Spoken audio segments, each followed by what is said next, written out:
Oui, Eric, c'est quand même on avait prévu cette initiative sur le plan politique, se servant de ton travail surtout. Un travail qui a d'ailleurs été bien relayé par l'Huma Dimanche de la semaine dernière. J'en ai commandé des exemplaires. Si vous voulez nous en acheter, il y en a là quelques-uns disponibles pour vous. 36 milliards de fraude fiscale par an, comment les récupérer? Le sénateur Éric Bocquet nous explique. Alors là, il a donné ses explications au journal. C'est un journal qui a été un article qui est bien bâti, enfin des pages qui sont bien bâties. Et là, on l'a en chair et en os avec nous. Hein. Et il a, d'autre part, eu des coups de main pour monter un petit travail vidéo qui l'aide dans cette démonstration. Alors, une démonstration qui, aujourd'hui, s'adresse à tous. Je sais qu'on a, nous, invité essentiellement nos camarades et sympathisants, mais on a invité des amis du Front de gauche, on a invité des gens qui sont intéressés par ça, et à tel point, d'ailleurs, qu'Éric me disait là tout à l'heure, à la Bassée, il a le Rotary Club qui lui a demandé de faire la présentation de faire une conférence justement sur ce sujet. Il était étonnamment surpris d'avoir une centaine de personnes qui ont répondu à cette invitation. Alors ça interroge à tous les points de vue. L'affaire Cahuzac, évidemment, a révélé le système. Aujourd'hui, l'Huma Dimanche de la semaine dernière remet ça surtout en expliquant que c'est une oligarchie financière qui se monte autour des politiques, qui serait amené à laisser les gens croire tous pourris et l'assiette au beurre, quoi. Ça, tu pourras nous dire deux mots aussi, mais je sais que pour nous, par modestie, on parle pas beaucoup de ça, mais ça ne nous enrichit pas, nous, les politiques. Non? T'as pas d'action en bourse? Pas encore. Pas encore. Voilà. Donc, je vais pas faire plus long, je vais passer la parole à Eric, et puis on y va. Très bien, merci Jacques. Bonsoir à tous. Donc merci de l'invitation. Effectivement, depuis ce rapport de la commission d'enquête, qui date de l'an dernier, puisque les travaux se sont déroulés entre janvier et juillet 2012. Donc c'était bien avant Cahuzac, c'était bien avant Offshore Leaks, qui a défrayé la presse en avril dernier. Alors, une commission d'enquête, comment cette commission d'enquête est-elle venue? Eh bien, c'est à l'initiative du groupe communiste républicain citoyen du Sénat. Chaque année, les groupes du Sénat peuvent faire une proposition de création d'une commission d'enquête, d'une mission d'information sur un sujet qui les intéresse. Il y avait une commission d'enquête sur le Mediator, si vous vous souvenez, par exemple. Mais il y a sans arrêt des groupes de missions d'information et des commissions d'enquête qui travaillent au Sénat et à l'Assemblée nationale sur différentes thématiques. Et le groupe CRC donc avait proposé que nous créions une commission d'enquête sur l'évasion fiscale internationale et ses conséquences sur le budget, parce que vous verrez, les conséquences sont colossales, évidemment. Et donc, comme la majorité du Sénat a basculé, ça n'a échappé à personne, en 2011, la commission d'enquête a été créée, effectivement. Alors, une commission d'enquête, c'est 21 sénateurs de toutes les sensibilités du Sénat. Alors, comme c'est le groupe CRC qui a fait la proposition, le rôle du rapporteur incombe à un représentant de ce groupe. C'est comme ça que je me suis retrouvé rapporteur de la commission d'enquête. Et elle est présidée par un sénateur de l'opposition. Donc c'est Philippe Dominati. Vous voyez le nom sur la photo que vous avez là. C'est les deux volumes du rapport de la commission d'enquête. Un volume assez conséquent, comme chacun le voit. Donc le premier volume, c'est une analyse, un état des lieux, des illustrations et des propositions, évidemment, au bout, puisque le but de la commission, c'est de faire des propositions d'action. Et le deuxième tome reprend toutes les auditions que nous avons eues au Sénat et à l'étranger. Parce que le travail de la commission d'enquête a consisté essentiellement en des auditions organisées au Sénat, au Palais du Luxembourg, donc à Paris. On a auditionné à Paris 90 personnes, plus 40 personnes rencontrées à l'étranger. On a fait 4 déplacements. Alors on n'est pas allé très loin, on n'est pas allé aux Bermudes ou aux Bahamas. On était très modeste, on est allé en Belgique, on est allé à Jersey, on est allé en Suisse. Et puis à Londres, je suis allé en tant que rapporteur à Londres également, parce que Londres, vous le verrez, c'est aussi une place financière essentielle dans le monde, c'est la première en Europe, donc Londres est un passage incontournable. Donc 130 personnes auditionnées au total, 80 heures d'audition, des déplacements, donc un travail en profondeur. On a auditionné évidemment tous les services de Bercy, hein, la ministre du budget de l'époque, Valérie Pécresse. On a auditionné les représentants des grands groupes du CAC 40, les PDG des banques, Bauduin Pro, pour la BNP Paribas, Frédéric Oudéa, Société Générale, des journalistes d'investigation, des syndicalistes, des ONG, Attac par exemple, le CCFD, on a également auditionné le CCFD qui fait un travail sur le sujet depuis de nombreuses années, qui a fait des propositions aussi très concrètes, dont une a été reprise dans la loi bancaire, j'en parlerai tout à l'heure. Donc voilà, donc c'était un panorama complet d'audition qui nous a permis de bien prendre la mesure du problème. Alors pourquoi cette commission d'enquête? En fait, il y avait deux idées. La première, c'était de casser les reins à l'idée selon laquelle il n'y a plus d'argent. On entend ça aujourd'hui, il n'y a plus d'argent pour les retraites, il n'y a plus d'argent pour l'école, il n'y a plus d'argent pour la santé, il n'y a plus d'argent, il n'y a plus d'argent. En fait, s'il y a de l'argent, on va le voir, et pas un peu, énormément d'argent. Et deuxième idée, c'était aussi de remettre à leur place les vrais fraudeurs, parce que parfois on jette en pâture à l'opinion les assistés, ceux qui fraudent aux allocations, au RSA. Alors c'est vrai, c'est pas bien, c'est pas normal, mais c'est entre 100 et 200 millions par an, hein, la fraude à toutes ces allocations. Et quand on n'a que ça pour vivre, quand on ne veut pas crever de faim, 470 € de RSA par mois, voilà, on peut comprendre, voilà, c'est pas bien, mais on peut comprendre. Donc ça, c'est 200 millions. Là, on est à des échelles de 40, 50, les syndicats parlent de 80 milliards d'euros par an qui manquent de rentrée fiscale dans le budget de l'État. Le budget de l'État cette année, c'est 370 milliards. Donc vous voyez, c'est pas un peu, c'est énorme. C'est presque un quart des recettes fiscales qui manquent au budget de la nation. Voilà. Et quand on n'encaisse pas ça, eh ben, c'est nous tous qui supportons le reste. Hein, parce que l'évasion fiscale des uns, c'est le déficit des autres. Voilà. Et ça, c'est vrai en France, c'est vrai en Allemagne, c'est vrai aux États-Unis. Enfin voilà, vous verrez, c'est pas la France, parce qu'on nous dit parfois pour justifier ou expliquer l'évasion, mais en France, on est un pays de fous, trop d'impôts, l'impôt confiscatoire, le matraquage fiscal, blablabla, bla, bla, bla, on entend ça tous les jours. Mais non, l'Allemagne, il y a plus d'évasion fiscale que nous, par exemple. La Grande-Bretagne en a aussi. Les Belges aussi. Vous voyez ? Donc, c'était pour remettre en place tout ça qu'on a décidé cette création de commission d'enquête. Alors, on ne savait pas que l'actualité du second semestre allait remettre tout ça au bout du jour, mais on savait que c'était un sujet de fond. Hein. Et voilà, donc on vient de lancer une deuxième commission d'enquête, mais ça, j'en parlerai à la fin. Voilà, donc j'ai préparé avec un copain informaticien un petit PowerPoint, un diaporama en français, pour animer des réunions comme ce soir, parce que une fois que le rapport est voté, alors je précise que le rapport a été voté à l'unanimité des membres de la commission d'enquête. Les sénateurs UMP avaient des désaccords sur une quinzaine de propositions. Il y a 61 propositions. Hein. Donc les sénateurs UMP avaient dit, écoutez, il y a une quinzaine de propositions avec lesquelles on ne sera pas d'accord, mais on va voter votre rapport. Donc le rapport a été voté à l'unanimité, à main levée. Et voilà, et tous les travaux se sont déroulés en pleine confiance, après chacun dans sa différence, mais dans le respect mutuel. Et on est arrivé à ce résultat-là, et c'est quand même pas inintéressant. Ça permet de s'adresser à tout le monde. Quoi. Et tout à l'heure, Jacques rappelait qu'effectivement, il y a 3 semaines, je faisais la même réunion en face du Rotary Club de la Bassée. Hein, centaines de personnes, profession libérale, hein, sensibilité droite pour la plupart, j'imagine, mais intéressés aussi par ce sujet. Hein, parce que les gros évadés fiscaux, on n'en croise pas beaucoup. Quoi, hein.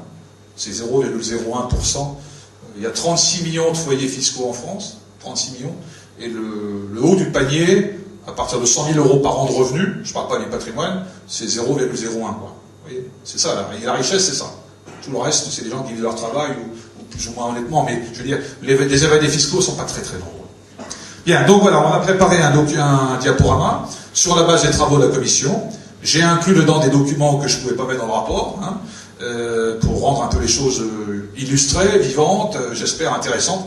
Donc il y en a pour 1h10 à peu près, 1h15, et puis après on aura un petit échange, questions-réponses si vous voulez bien, pour échanger, parce qu'il y a cette dimension essentielle à mes yeux, que ce sujet devienne citoyen, c'est pas une affaire de technicien, c'est pas une affaire de fiscalité, c'est un choix de société, c'est une question hautement politique. Pourquoi on paye l'impôt, à quoi ça sert, et il faut que tout le monde le paye, et que ça soit juste. Or, on constatera que ceux qui gagnent le plus sont ceux qui payent le moins. Voilà, le système est organisé ainsi. Donc voilà, donc diaporama, je vais vous présenter ça, je ferai des commentaires en feuille bien sûr, et puis après on échangera si vous le voulez bien. Alors, la petite flèche. Voilà, alors donc, j'ai donné un titre un peu cinématographique. Je me suis inspiré de l'émission de France 2, Voyage en terre inconnue, parce que c'est vraiment ça. Je découvrais ce monde, comme vous tous. Et le document que vous avez là, c'est une feuille dans un magazine que j'ai feuilleté dans l'avion qui nous amenait de Grande-Bretagne à Jersey. Et donc je feuillette le magazine. C'est un magazine qui parlait business, ça ne va pas vous étonner, ça ne parlait pas beaucoup de tourisme. Et dedans, il y avait une pub pour un cabinet qui s'appelle Babé et qui propose, vous voyez, de gérer son argent offshore. Vous connaissez le mot offshore, c'est un mot anglais qui veut dire au large, parce que souvent les paradis fiscaux, c'est les petites îles plus ou moins éloignées, mais il y en a aussi des proches, il n'y a pas que des cocotiers. Jersey, c'est tout près des côtes normandes, et c'est un paradis fiscal. Donc, je veux dire, on sait ce qu'on va faire en allant à Jersey. Le magazine, donc je l'ai conservé, je me suis dit, ça servira sans doute un jour. Alors, première partie du document, il faut resituer l'évasion fiscale dans le contexte général de la finance mondialisée et dérégulée. Hein, ça fait une trentaine d'années maintenant que tout ça a été organisé, on a levé les contraintes, on a organisé le développement de l'argent et de la finance mondiale. On va voir comment. Il faut quand même savoir qu'il y a 1,6% des flux financiers dans le monde qui ont un rapport avec l'économie réelle, c'est-à-dire qui correspondent à la production de marchandises, de biens et de services pour la population. Tout le reste, c'est de la spéculation, c'est de la bulle, c'est l'argent pour l'argent. Vous voyez ? Alors, Gabriel Zucman, c'est un économiste français qui a sorti une thèse en février 2011 où il a analysé ces phénomènes financiers dans le monde. Il a estimé, alors, ce qu'il estime, allez, je passe les centaines, 73 000 milliards de dollars, vous voyez les chiffres qui donnent le vertige, 73 000 milliards de dollars, c'est la fortune mondiale cumulée, toutes les fortunes personnelles, en assurance vie, en comptes divers, etc. 73 000 milliards, 31 000 milliards, soit 42,5%, détenus par 0,1% de la population. Et que presque la moitié de la population mondiale, on est 6,5 milliards, détient, comment dirais-je, est détenue par 0,1% de la population. Voilà. Et sur ces 31 000 milliards, il y en a 5 800 qui sont gérés offshore, dans les paradis fiscaux, dans le monde. Ok, on les verra tout à l'heure en détail. Donc voilà les premières séries de chiffres. Toujours la finance mondialisée. Alors j'ai lu Le Monde l'an dernier pendant les vacances, parce qu'on reste en contact avec le monde réel quand même. Et il y avait un article, le 15 août, qui apportait un autre chiffre, qui affine un peu l'étude. Et vous voyez, entre 10 et 15% de la richesse en liquide détenue par 14 10 millièmes des humains. C'est pas des dixièmes, c'est pas des centièmes, c'est des 10 millièmes. 14 10 millièmes des humains détiennent 10 à 15% de la richesse liquide. Donc quand on parle de partage de la richesse, il y a un petit problème. L'estimation du FMI, donc l'estimation de 2010, bilan cumulé des petits paradis fiscaux insulaires, estimé à 18 000 milliards de dollars. 18 000 milliards de dollars, ça représente un tiers du PIB du monde. Le PIB de la France, la richesse qu'on crée, nous tous, c'est 2 000 milliards chaque année. Hein, la richesse du monde, c'est 50 000 milliards. Il y en a un tiers qui sont stockés dans les petits paradis fiscaux de par le monde, une soixantaine de territoires. Alors, petit dessin, ça vient d'un journal belge. Les Belges ont beaucoup d'humour, hein, vous savez, ils ont beaucoup de recul. Et j'ai acheté un journal belge qui s'appelle Le Soir. Il y avait cette petite bande dessinée que j'ai extraite du journal pour l'intégrer au diaporama. Voilà, donc vous voyez, on est en Belgique, donc vous connaissez Jersey, Guernesey, Monaco, etc. Votre société au Caïman. Alors, c'est traité avec humour, mais vous verrez que la réalité est très proche de ça. On le verra tout à l'heure très concrètement. Comment ? Ils font pas que des frites et des cuperdons et du Côte d'Or, ils font aussi... alors, oui, la Belgique, j'en parlerai. Bon, la Belgique, les impôts pour les salariés sont plus élevés que chez nous. Par contre, la Belgique, il n'y a pas d'ISF et les droits de succession sont extrêmement intéressants. Voilà, chaque paradis fiscal a ses spécificités, quoi. Ils font pas tous la même chose. Hein. Ah, alors ici, voilà. Alors on continue la présentation. Donc je parlais de dérégulation. Tout ça a été organisé évidemment. Et ça a commencé, ça s'est accéléré dans les années 80. Hein. Les années Reagan aux États-Unis, Thatcher en Grande-Bretagne, et puis même nous en France, même s'il y avait eu 81, eh bien il y a eu les 3 premières années 80 qu'on est en train d'évoquer avec la disparition de Pierre Mauroy, mais après on sait vers quoi on est allé malheureusement et qu'on est encore en train de vivre. Donc le Big Bang des bourses. Le Big Bang des bourses, d'abord à Londres en 1986, puis à Paris en 1987. C'était la fin de la corbeille, si vous vous souvenez. Avant, les transactions à la bourse, c'était des hommes qui faisaient des échanges autour de la corbeille, ils faisaient des signes de main, j'achète, je vends, etc. Et on a automatisé tout ça. C'est-à-dire que c'est des robots, des ordinateurs qu'on a interconnectés entre toutes les bourses du monde pour que les échanges soient plus rapides. Et vous verrez que le temps, c'est de l'argent. Et donc, en allant plus vite, on gagne plus d'argent. Donc, on a automatisé les échanges boursiers dans le monde dans les années 80, à Londres, à Paris, dans toutes les grandes bourses mondiales. On a inventé le trading haute fréquence. J'ai découvert ce truc. Le trading haute fréquence, c'est les échanges haute fréquence à très grande vitesse. Je vous aurai des chiffres après qui donnent le vertige. Volume d'échange multiplié par 3 depuis 2008. J'expliquerai après ce que c'est. C'est les échanges automatiques d'ordre de bourse faits par les machines. C'est-à-dire que l'homme ne peut rien à faire là-dedans, c'est les machines qui font ça. Et ça se fait pas en secondes ou en fractions de secondes, c'est en millièmes de secondes. On verra après. Et donc l'avènement des nouvelles technologies, parce que les technologies, on dit parfois ça accélère les choses, mais ça sert aussi à faire de l'argent. On n'est pas contre la technologie, mais elle peut aussi servir à la finance et contribuer donc à la gonflette financière qu'on vit depuis quelques années. Alors, dérégulation accélérée depuis les années 80, donc je parlais tout à l'heure de Reagan et Thatcher. Reagan, si vous vous souvenez, a été élu en 1980 aux États-Unis. Thatcher, un an avant, en 79, en Grande-Bretagne. Et c'est deux bons militants du libéralisme financier. Voilà. Privatisation, dérégulation, la finance, l'argent, développement de la city, etc., etc. Et ils sont inspirés de ce qu'on appelle l'école de Chicago, les penseurs néolibéraux, dont les plus connus sont Milton Friedman et Friedrich Hayek. C'est un peu leur maître à penser. Et eux, ils ont mis en pratique la théorie économique ultralibérale de ces penseurs-là. Donc Thatcher et Reagan ont fait beaucoup pour le libéralisme financier. Et ils ont fait beaucoup de mal, évidemment, au monde du travail. À l'inverse, c'est évident. Donc voilà, ça vient pas nulle part. Donc il y a une bataille idéologique. Ça s'appuie sur des idées. C'est pas par hasard. Tout ça est construit. Alors un petit dessin, parce qu'il faut aussi un peu d'humour, on a parlé des Belges, vous voyez, un petit dessin sur la définition du libéralisme. Le libéralisme, c'est l'absence de règles. Dérégulation, déréglementer, simplifier, alléger, supprimer les charges, tout ce qu'on entend tous les jours. Ben voilà, donc le libéralisme, c'est aucune règle. Donc le copain dit, enfin, bien content de trouver l'État, non. Si vous vous souvenez du renflouement par les banques, par la BCE et des banques centrales, les banques qui étaient au bord de l'apocalypse en 2008, on a dit qu'il faut sauver le système bancaire, autrement le monde va s'écrouler, et c'était vrai. Parce que les banques sont tellement bien organisées maintenant qu'on est obligé de les renflouer. Elles se sont rendues incontournables. C'est ça la forme du pouvoir que la finance a prise. C'est malheureusement ça. Donc l'argent public est venu renflouer les banques, les grandes banques, qui ont en 2 ans remboursé avec de l'intérêt, et aujourd'hui le business continue comme avant, quoi. Donc quand on a besoin de l'État, on sait aller chercher. Les libéraux ne veulent pas d'État, ils ne veulent pas de fonctionnaires, ils ne veulent pas de dépenses publiques, pas de syndicats, etc. Mais quand l'État est là pour renflouer les caisses, évidemment, on sait à quelle porte il faut taper.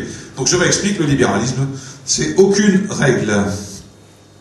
Alors tout le monde parle anglais, Béthune, je crois. Voilà. Voilà. Ah ouais, ça se confirme. Donc time is money, tout le monde comprend ça. Ça c'est pour illustrer le trading haute fréquence. Aujourd'hui, il faut 230 millisecondes pour transférer un ordre de bourse entre Londres et Tokyo. Entre Londres et Tokyo, par le pôle Nord, ça fait 8 ou 9 000 km, je crois. Et donc ils ont déjà posé un câble qui permet d'aller plus vite. Une fibre optique qui permet d'accélérer les flux. Et donc on va gagner 60 millisecondes et donc on va gagner 25% d'argent en plus. C'est de l'argent virtuel, bien sûr, hein, mais c'est des gains. C'est des gains. Voilà. 2/3 des ordres de bourse aux États-Unis en 2012 ont été transmis par ce moyen-là, en trading haute fréquence. 50% des ordres dans le monde et 30% des ordres émis en Europe. Donc vous voyez, c'est pas une activité marginale, c'est une activité essentielle pour les banques, les acteurs financiers, les marchés financiers de par le monde, etc. Alors la finance ne veut pas de règles, la finance veut toute la liberté, et la finance n'aime pas l'impôt, bien sûr. Voilà. Donc le monde du 14 août, j'ai pas passé mes vacances à dire le monde, mais voilà, je gardais un petit contact, et c'est le jour où le candidat républicain Mitt Romney avait choisi son vice-président, Paul Ryan, que le monde définissait comme un ennemi des impôts et de l'État. Voilà, les libéraux, pas d'impôts, pas d'État. Voilà, Sarkozy incarnait parfaitement ça en France, enfin il l'incarne toujours parce qu'il n'a pas disparu. Et une citation d'une dame, Leona Helmsley, qui est une milliardaire new-yorkaise, qui a dit un jour dans une interview, parce qu'elle a été prise dans des problèmes d'évasion fiscale aussi, elle a dit mais les impôts c'est pour les petites gens, c'est pour les petites gens les impôts, et nous les riches, vous voyez, jusqu'où le cynisme peut aller. Alors, la finance ennemie de l'impôt, alors les contribuables associés, donc vous avez le logo, c'est une association française, qu'on a auditionné au Sénat. Ils sont 140 000 adhérents, je crois, c'est un peu le nombre d'adhérents du PC d'ailleurs aujourd'hui. Hein. Et ces gens-là, donc, évidemment, ils combattent l'impôt, ils combattent l'ISF, parce qu'ils pensent que l'ISF est un impôt injuste. Hein. Et voilà, donc ils sont des militants de la cause des libéraux contre l'impôt, contre l'État, etc. Donc on les a auditionnés, et j'avoue que ce jour-là, j'ai eu du mal à garder mon calme, j'ai respecté le mobilier du Sénat, mais j'avais envie de retourner la table, d'entendre ce que j'entendais.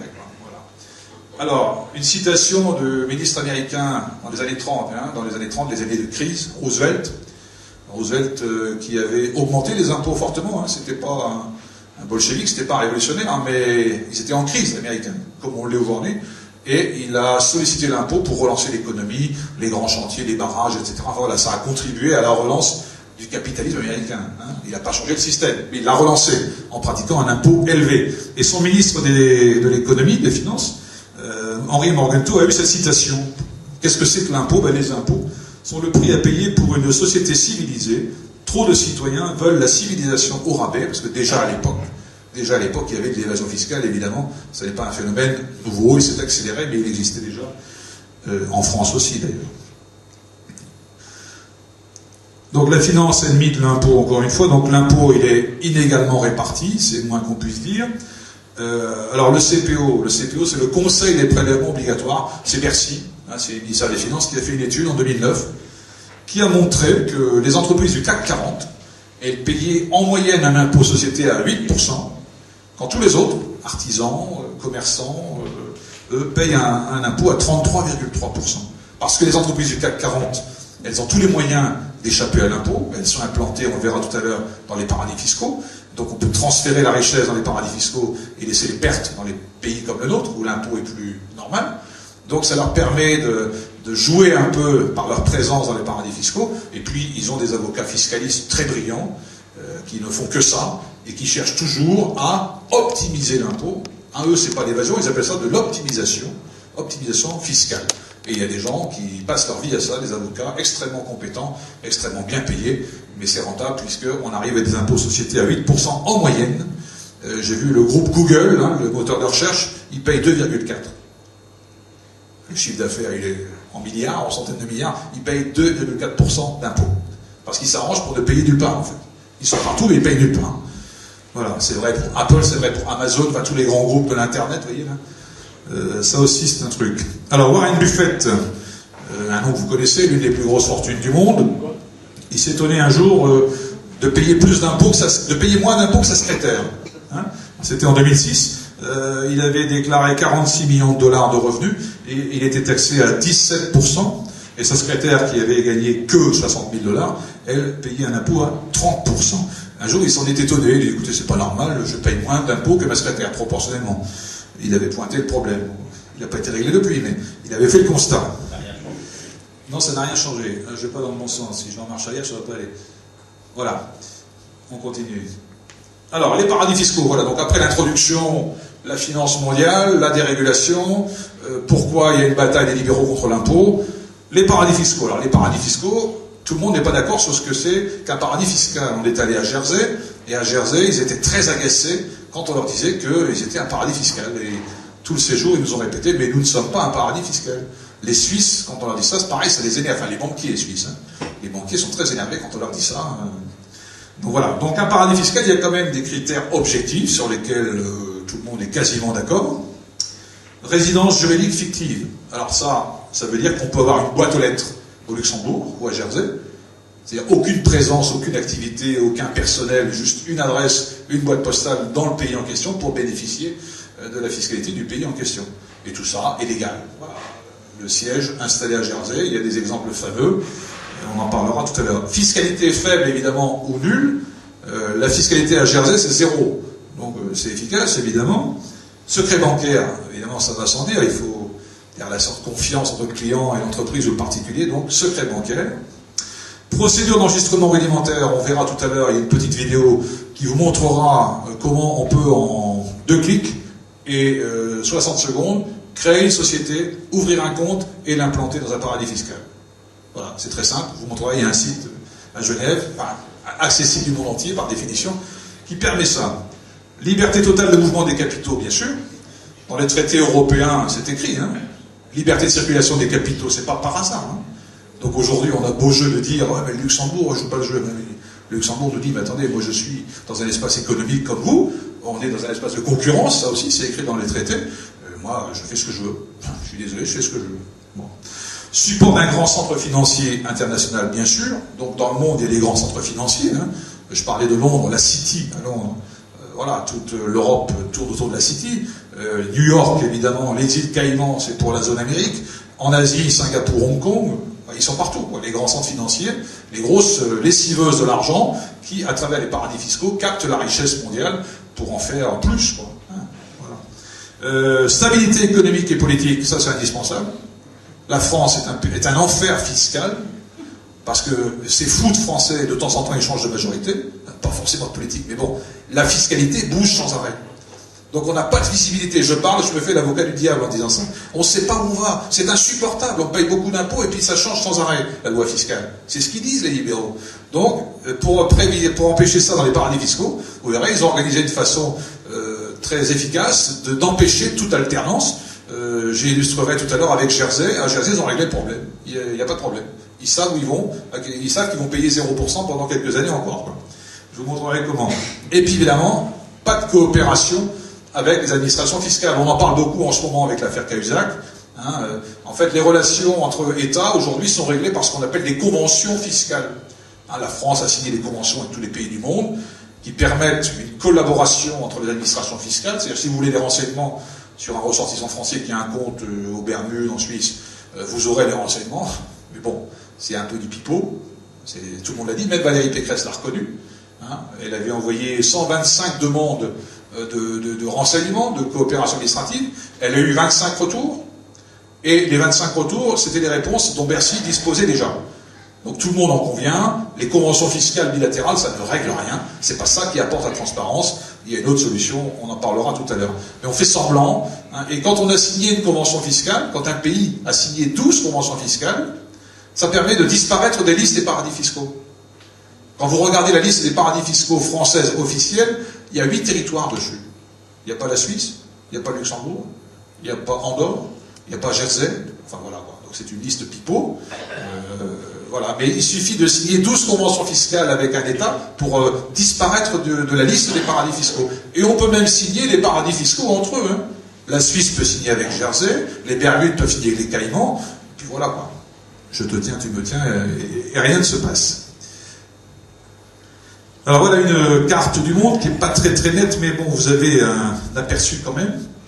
Cette carte figure dans un document qui nous a été remis par le CCFD, hein, le Comité catholique contre la faim et pour le développement, qui fait un travail depuis des années là-dessus.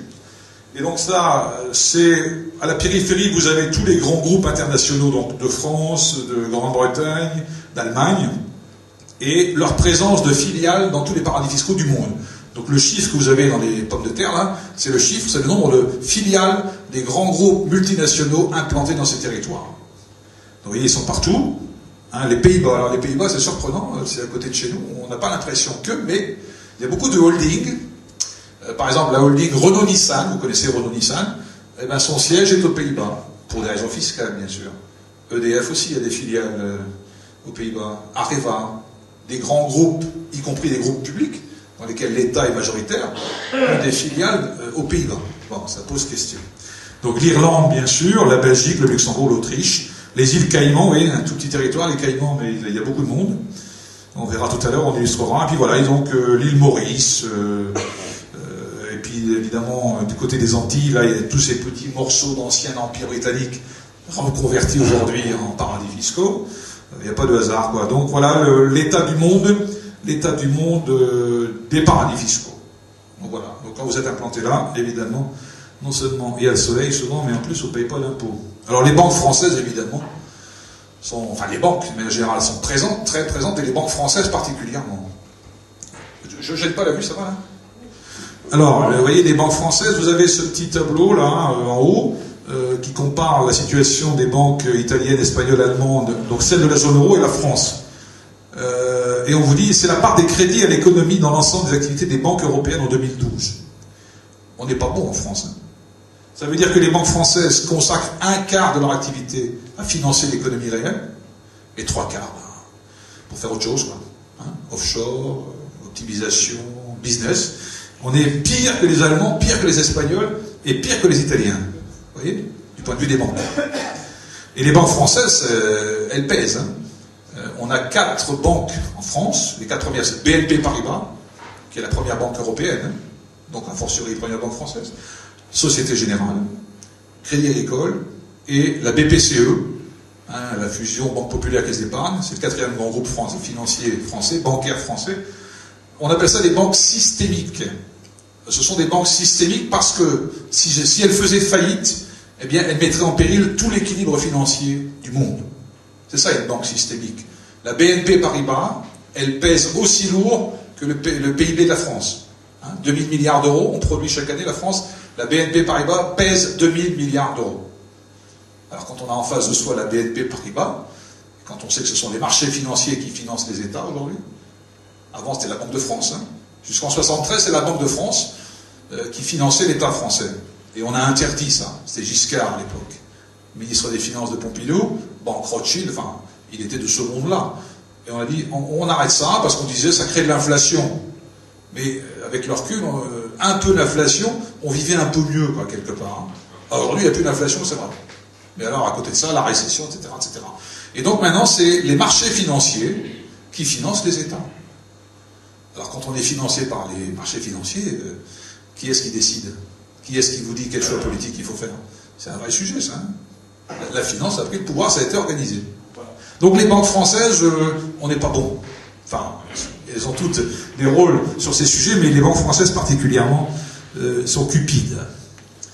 Alors voilà le nombre des filiales des banques françaises dans les paradis fiscaux.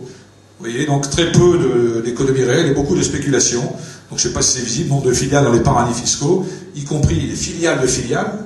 Hein, jusqu'au rang 10, donc vous voyez, la BNP Paribas, 334 filiales dans les paradis fiscaux. Société Générale 91 et Crédit Agricole 150. Donc vous voyez, ce sont les îles Caïmans, Chypre, Singapour, les autres paradis, la Suisse, Hong Kong, Irlande, enfin on les retrouve, hein. Les 10 premiers on les retrouve, il n'y a pas de surprise. Hein. Donc voilà, les banques françaises sont très présentes dans les paradis fiscaux. Alors les îles Caïmans, donc on situe les îles Caïmans, j'espère que vous irez en vacances un jour aux îles Caïmans, et vous voyez, c'est juste au sud de Cuba, c'est tout, c'est comme ça. Et à droite, vous avez ce bâtiment là, qui s'appelle Hoagland House, qui abrite le siège de 12 748 entreprises. Alors Obama, en 2008, dans sa première campagne présidentielle, il a fait référence à cet immeuble, parce qu'il était, avant d'être président, il était sénateur, et il avait travaillé sur l'évasion fiscale en tant que sénateur américain. Il avait dit, il y a un immeuble aux îles Caïmans qui abrite le siège de 12 748 entreprises. Il a dit, soit c'est le plus grand immeuble du monde, soit il y a un problème d'évasion fiscale. Mais vous avez bien compris que je penche plutôt pour la deuxième solution. Voilà, c'est ça. 5 étages. Donc voilà, on est dans le fictif, on est dans le virtuel complet, mais c'est le siège de plus de 12 000 sociétés. Un monde où tout est possible, effectivement. Alors, d'autres exemples, les îles Vierges britanniques, tout petit territoire. Alors, Berry, parce qu'en anglais c'est British Virgin Islands, et dans les milieux initiés on dit PVI, ça fait bien. Voilà, 25 000 habitants. Je ne sais pas combien d'habitants il y a à Béthune. À peu près ça.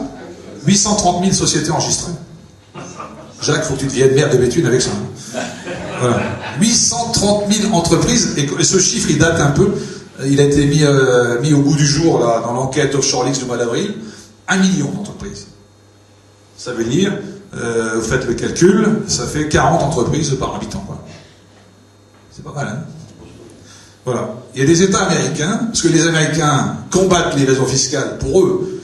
Hein, ils ne sont pas contre le système libéral, mais ils sont pragmatiques. Ils ont besoin de sous, comme tout le monde. Donc eux, ils vont chercher les évadés fiscaux en Suisse, ils épargnent pas le callback, et ils ont les moyens de faire peser les banques suisses. Mais pour autant, aux États-Unis, il y a des petits paradis fiscaux à domicile.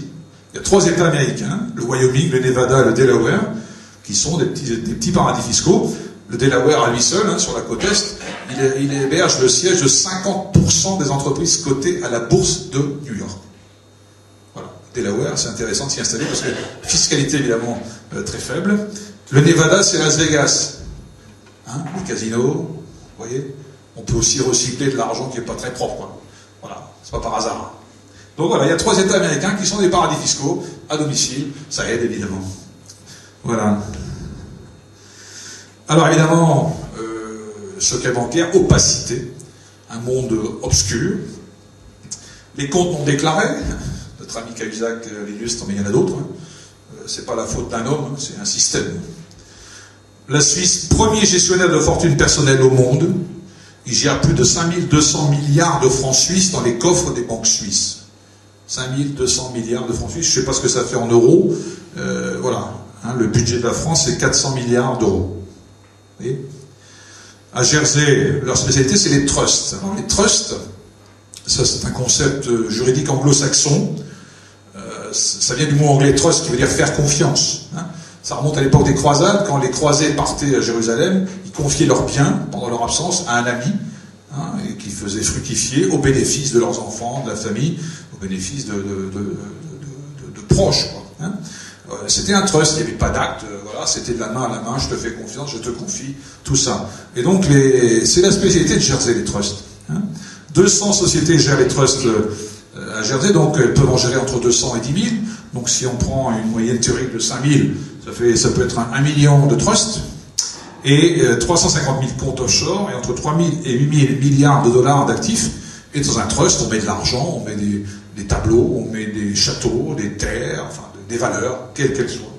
Les fondations, ça aussi, les fondations, ça sert à dissimuler de l'argent et à échapper à l'impôt. En plus, les fondations, souvent, elles ont des objets positifs, très valorisants, hein, philanthropiques, humanitaires, l'écologie, le handicap, etc. Mais ça sert surtout, d'abord, à se donner une bonne image, et puis à échapper à l'impôt. Les grands groupes le font, hein, les fondations Total, BNP Paribas. Voilà. Ils sont trop bons. Ah mince, oula, qu'est-ce que c'est que ce truc? Incident technique. Attendez. On revient. Alors attendez, je règle ça.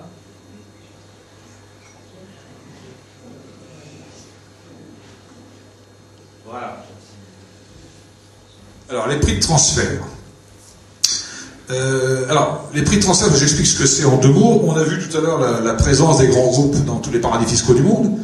Et donc ça permet à ces grands groupes de faire du commerce à l'intérieur du groupe, entre la maison mère et la filiale.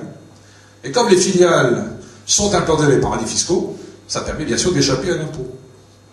60% du commerce mondial fonctionne comme ça. Donc les grandes masses de l'évasion, ça passe par le commerce intra-groupe. Avec un exemple très concret, vous allez voir. Oui, Total le pratique. Donc Total explique qu'en France, ils perdent des sous.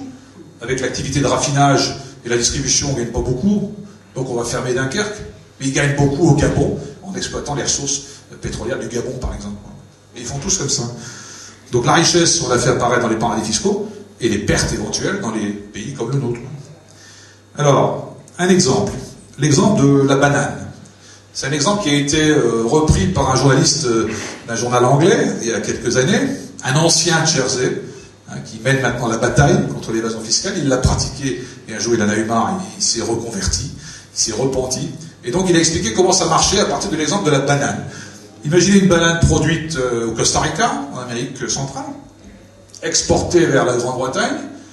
La banane quitte le Costa Rica, elle fait 13 centimes d'euros, pièce. Dedans, il y a le prix payé aux paysans pour son travail, les charges locales et l'impôt local éventuellement. La banane est transférée dans la cale d'un navire en direction de la Grande-Bretagne. Ça, c'est le voyage physique. Puis il y a un deuxième voyage virtuel, administratif, fiscal, à travers les paradis fiscaux. Par exemple, la maison mère. Alors, la banane, c'est le fruit le plus consommé au monde. Hein. Il y a 4 grands groupes qui se partagent le négoce de la banane, les groupes américains. Il y a Chiquita, il y a Fresh Del Monte, il y a Dole, et puis Fives. Voilà.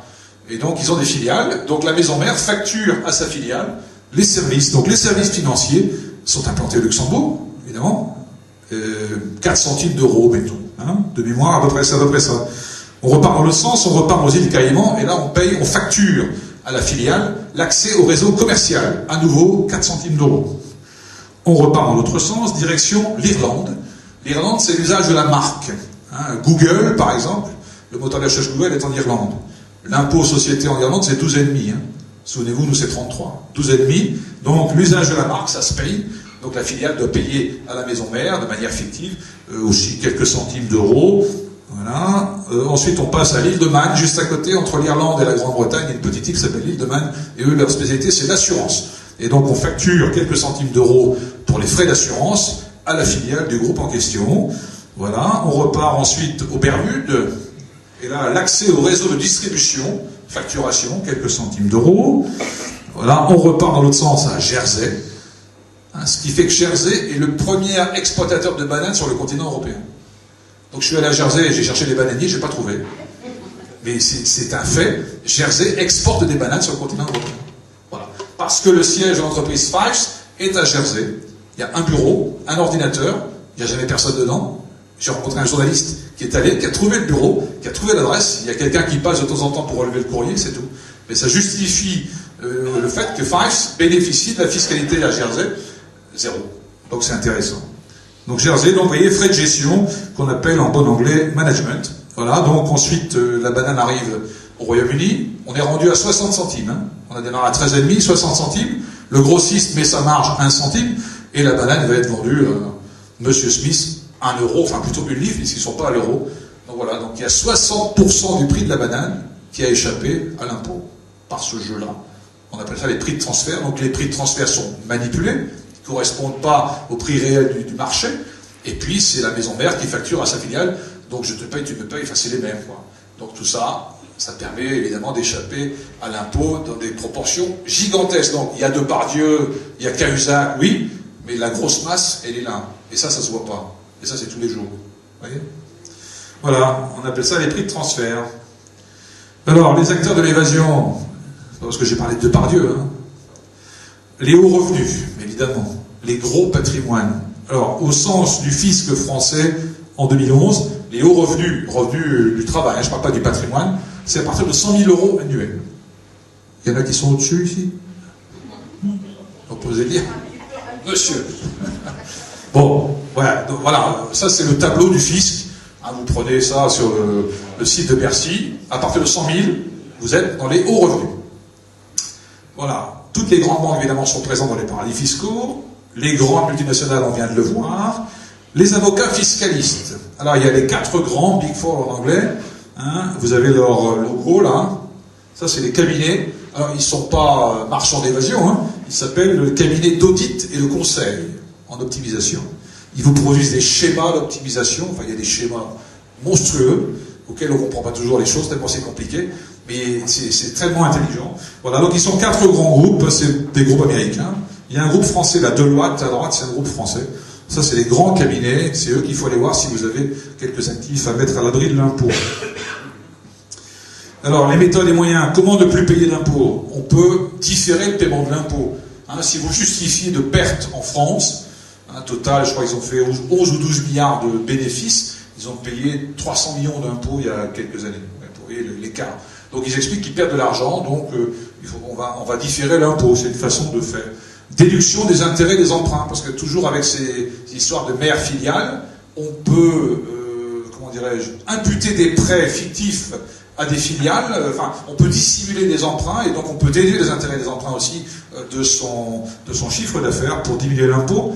Loger la propriété intellectuelle, c'est ce dont j'ai parlé tout à l'heure, donc les brevets, les marques, hein, tout ce qu'on appelle les immatériels, ça c'est facile à déplacer aussi. Hein. Mettre son siège Google en Irlande, c'est très facile. Et donc ça permet de bénéficier de tout ça. Manipulation des prix de transfert, je viens de l'illustrer avec le clou de la banane. Donc 60% du commerce mondial, c'est du commerce intragroupe. Les œuvres d'art, hein, il y en a aussi qui dissimulent ça dans les trusts à Jersey. Et puis, délocalisation des sièges sociaux. On nous menace régulièrement, mais écoutez, si on paye trop en France, on va aller voir ailleurs. Régulièrement, on a droit à ce chantage. Bon. Voilà les différentes méthodes. Alors, voilà un schéma. Ça, c'est un schéma. Parce que la BNP Paribas, quand on les a auditionnés, nous a dit non, nous, l'évasion fiscale, c'est pas dans notre politique, c'est pas dans notre éthique, on fait pas ça. Ça, c'est un document interne à la BNP Paribas qui vous explique comment créer des sociétés écrans pour que le fisc ne vous connaisse pas. Donc là, on a un monsieur X ukrainien, il aurait pu être belge, peu importe, qui est l'actionnaire. On lui crée une société, vous voyez, le deuxième niveau là, aux îles Vierges britanniques. Bon, c'est en anglais, hein, mais bon. Ensuite, on passe par Malte. Ça rappelle le circuit des lasagnes au cheval, là, vous savez. C'est les mêmes pays d'ailleurs, hein, entre parenthèses. Voilà, donc Malte. Ensuite, vous avez une holding aux Pays-Bas, la Dutch, c'est Pays-Bas. Voilà, où il y a un troisième partenaire qui intervient, un prête-nom. Ensuite, on passe par Chypre. Vous voyez, et ensuite, société ukrainienne, elle est créée, mais elle est implantée dans les paradis fiscaux, et le propriétaire, le fondateur n'est pas connu parce qu'entre deux, il y a des écrans qui masquent l'identité réelle du détenteur du capital de la société. Avec ça, pour chercher de l'impôt, il faut être balèze, quoi. Ça, c'est un schéma vendu, interne BNP Paribas, aux commerciaux, à qui on explique comment il faut vendre ça aux clients. C'est un produit, c'est un schéma, c'est un montage d'optimisation fiscale. Des comme ça, il y en a des dizaines. Voilà. Alors, les chiffres de l'évasion fiscale, je parlais de la France, mais l'Union européenne est touchée. 1000 milliards d'euros chaque année qui manquent aux 27 pays de l'Union en ressources fiscales par le fait de l'évasion. Alors, c'est important de le souligner parce qu'on nous dit, ouais, mais c'est parce que la France a un système d'impôt trop lourd qu'on s'en va. Mais non, les Allemands, dont on dit qu'ils sont meilleurs que nous au plan économique, ont aussi leurs évadés fiscaux et leur évasion fiscale est supérieure à la nôtre. Bon, les Grecs, on le sait, les armateurs grecs, ils avaient des comptes en Suisse, hein, ils ont laissé la Grèce dans l'état qu'on sait, en Espagne, enfin partout. Tous les pays de l'Union sont concernés, total, 1000 milliards d'euros, c'est le budget d'un an de fonctionnement de l'Union européenne. Il est même un peu inférieur parce qu'il a été diminué, il est à 900 et quelques milliards. Voilà. Donc pour la France, l'estimation, parce que forcément, on est dans l'estimatif, on est entre 40 et 50 milliards d'euros qui manquent en ressources fiscales au budget de la France chaque année. Chaque année. Voilà. Notre déficit, il est à 1700 milliards. Voilà, imaginez qu'on va arriver pendant 10 ans, on récupère tout ça, ça va faire du bien à tout le monde. Hein. Alors, les chiffres de l'évasion, quelques chiffres en plus. Je ne vais pas trop vous matraquer les chiffres, mais ça permet quand même de situer l'ampleur du phénomène. Donc, le volume mondial de la gestion privée se monte à 7800 milliards de dollars à fin 2010, dont 2100 milliards en Suisse. Les Suisses gèrent 28% de la fortune personnelle dans le monde. Donc, ça veut dire le poids de la Suisse. En 2006, la perte des pays en développement est estimée entre 850 et 1000 milliards de dollars. C'est-à-dire non seulement les pays développés subissent l'évasion fiscale, mais les pays en voie de développement la subissent eux aussi. Pour 1 euro d'aide que les pays du Nord attribuent aux pays du Sud, on leur pique 10 euros. On en donne un et on en récupère 10. Ils ne peuvent pas s'en sortir, ils ne peuvent pas se développer. Ils perdent de la valeur parce qu'ils ne sont pas payés au juste prix de leurs ressources, parce qu'ils ne sont pas payés à l'impôt qu'ils devraient recevoir, parce que l'administration fiscale n'est pas très organisée toujours, ou qu'elle a été organisée par les banques. C'est les banques qui mettent en place les systèmes fiscaux dans certains pays. Enfin, ils tiennent tout, quoi. Donc tout ça fait qu'ils ne peuvent pas se sortir du sous-développement, évidemment. Alors, 3 paradis fiscaux donc, où nous nous sommes rendus, hein, Jersey. Donc vous voyez, Jersey, il y a le drapeau britannique, et puis ils ont la petite couronne. Voilà, c'est les Normands, hein. Guillaume le Conquérant, enfin voilà, c'est à quelques dizaines de kilomètres du Cotentin. Hein. 90 000 habitants, Jersey. 50 000 salariés, dont 25% travaillent dans l'industrie financière. Ils n'ont pas l'expression industrie financière. C'est pas polluant, mais ça fait des dégâts. Et ces 25% de salariés produisent 60% de la richesse de l'île. C'est-à-dire que Jersey sans la finance, ben, elle n'existe plus, quoi. Vous voyez ? Donc c'est une dépendance de la couronne britannique. Donc ils sont indépendants, mais pas trop. Hein, tous les hauts fonctionnaires de l'administration de Jersey sont nommés avec l'aval de la couronne britannique. Voilà, donc c'est très joli, hein, Jersey, on sent en Angleterre. Quoi. Donc ils sont indépendants, mais pas trop. Spécialistes des trusts, donc 206 milliards de livres sous gestion, 200 sociétés de gestion de trusts et aucun registre des trusts. En France, il y a un registre du commerce. Là, il n'y a pas de registre. On ne sait pas qui a fondé le trust, au bénéfice de qui, on ne sait pas ce qu'il y a dedans, sauf la société qui le gère, évidemment, mais secret bancaire oblige, on ne sait rien. Donc il n'y a pas de registre. Donc pas de transparence. Pas de transparence. Alors, petite photo, j'ai fait mon petit reporter. Là, c'est l'aéroport de Saint-Hélier à Jersey. Donc on vient d'atterrir. Vous voyez le nez de l'avion, là. Et sur les bâtiments de l'aéroport, on vous dit investissez dans les îles. Voilà, c'est pas, on vous dit pas Jersey, sa gastronomie, ses pommes, ses cathédrales. investissez dans les îles. Et puis à gauche, la Colin Stewart, c'est un cabinet de gestion qui fait de la gestion de fortune, c'est écrit en dessous, gestion de fortune, bienvenue à Jersey. Au moins la couleur est donnée, on sait ce qu'on vient faire là, c'est écrit dessus. Et sur le bandeau bleu, c'est pareil, vous avez le même nom du cabinet de gestion qui vous fait donc de la gestion de fortune, courtage en bourse, fonds d'investissement, etc., etc. Donc on sait ce qu'on vient y faire. Et puis, un autre truc, décidément, c'est un nouvel ordi, alors je ne maîtrise pas complètement. C'est un peu sensible. Voilà, et puis il y a cette petite affichette qu'on découvre aux toilettes, par hasard. Je fais une escale technique aux toilettes. Et au-dessus du sèche-main, il y avait cette petite affichette qui vous explique, signalez-nous les trafiquants de drogue, les immigrants illégaux et ceux qui introduiraient clandestinement des revenus à Jersey. Voilà. La troisième ligne, c'est ça. Donc sur l'aéroport, on vous dit, venez chez nous, investissez chez nous, mais s'il y en a un qui le fait clandestinement, aux toilettes, vous nous signalez, il y a un numéro d'appel. Enfin, on est dans l'hypocrisie absolue. C'est d'un cynisme absolu. Donc vous pouvez appeler les services de douane et d'immigration, téléphone confidentiel, etc. Voilà, on est vraiment dans la schizophrénie complète. Donc Jersey, alors ils ne se définissent pas comme un paradis fiscal, ils se définissent comme une place financière offshore internationale. C'est plus joli. Troisième rang mondial pour le PIB par habitant. 90 000 habitants. 47 banques, une pour 2000 habitants, 3100 fonds d'investissement. Alors, garantie de stabilité politique, voilà comment ils font. Il n'y a pas de parti politique à Jersey. Il n'y a pas de droite, il n'y a pas de gauche.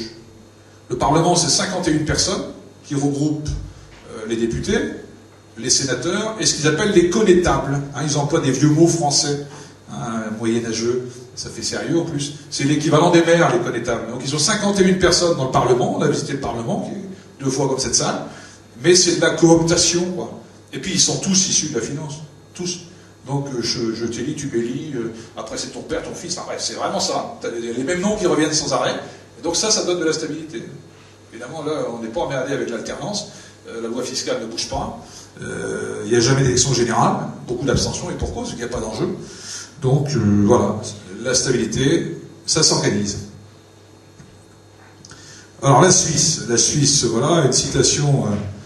La Suisse a été un peu tendue parfois. On avait sollicité des rencontres avec des députés suisses membres de la commission des finances. Ils ont refusé de nous rencontrer en disant écoutez, il y en a assez, qu'on vienne nous donner des leçons. Les Français viennent chercher le bâton avec lequel ils vont nous battre. Non, on ne va pas les rencontrer. Ils ont refusé de nous rencontrer. Il y en a un ancien député, Rudolf Strahm, qu'on a rencontré. Il nous a dit ceci. C'était il y a 1 an pratiquement. Rien ne bouge en Suisse sans l'accord des banques. Quand tout est dit.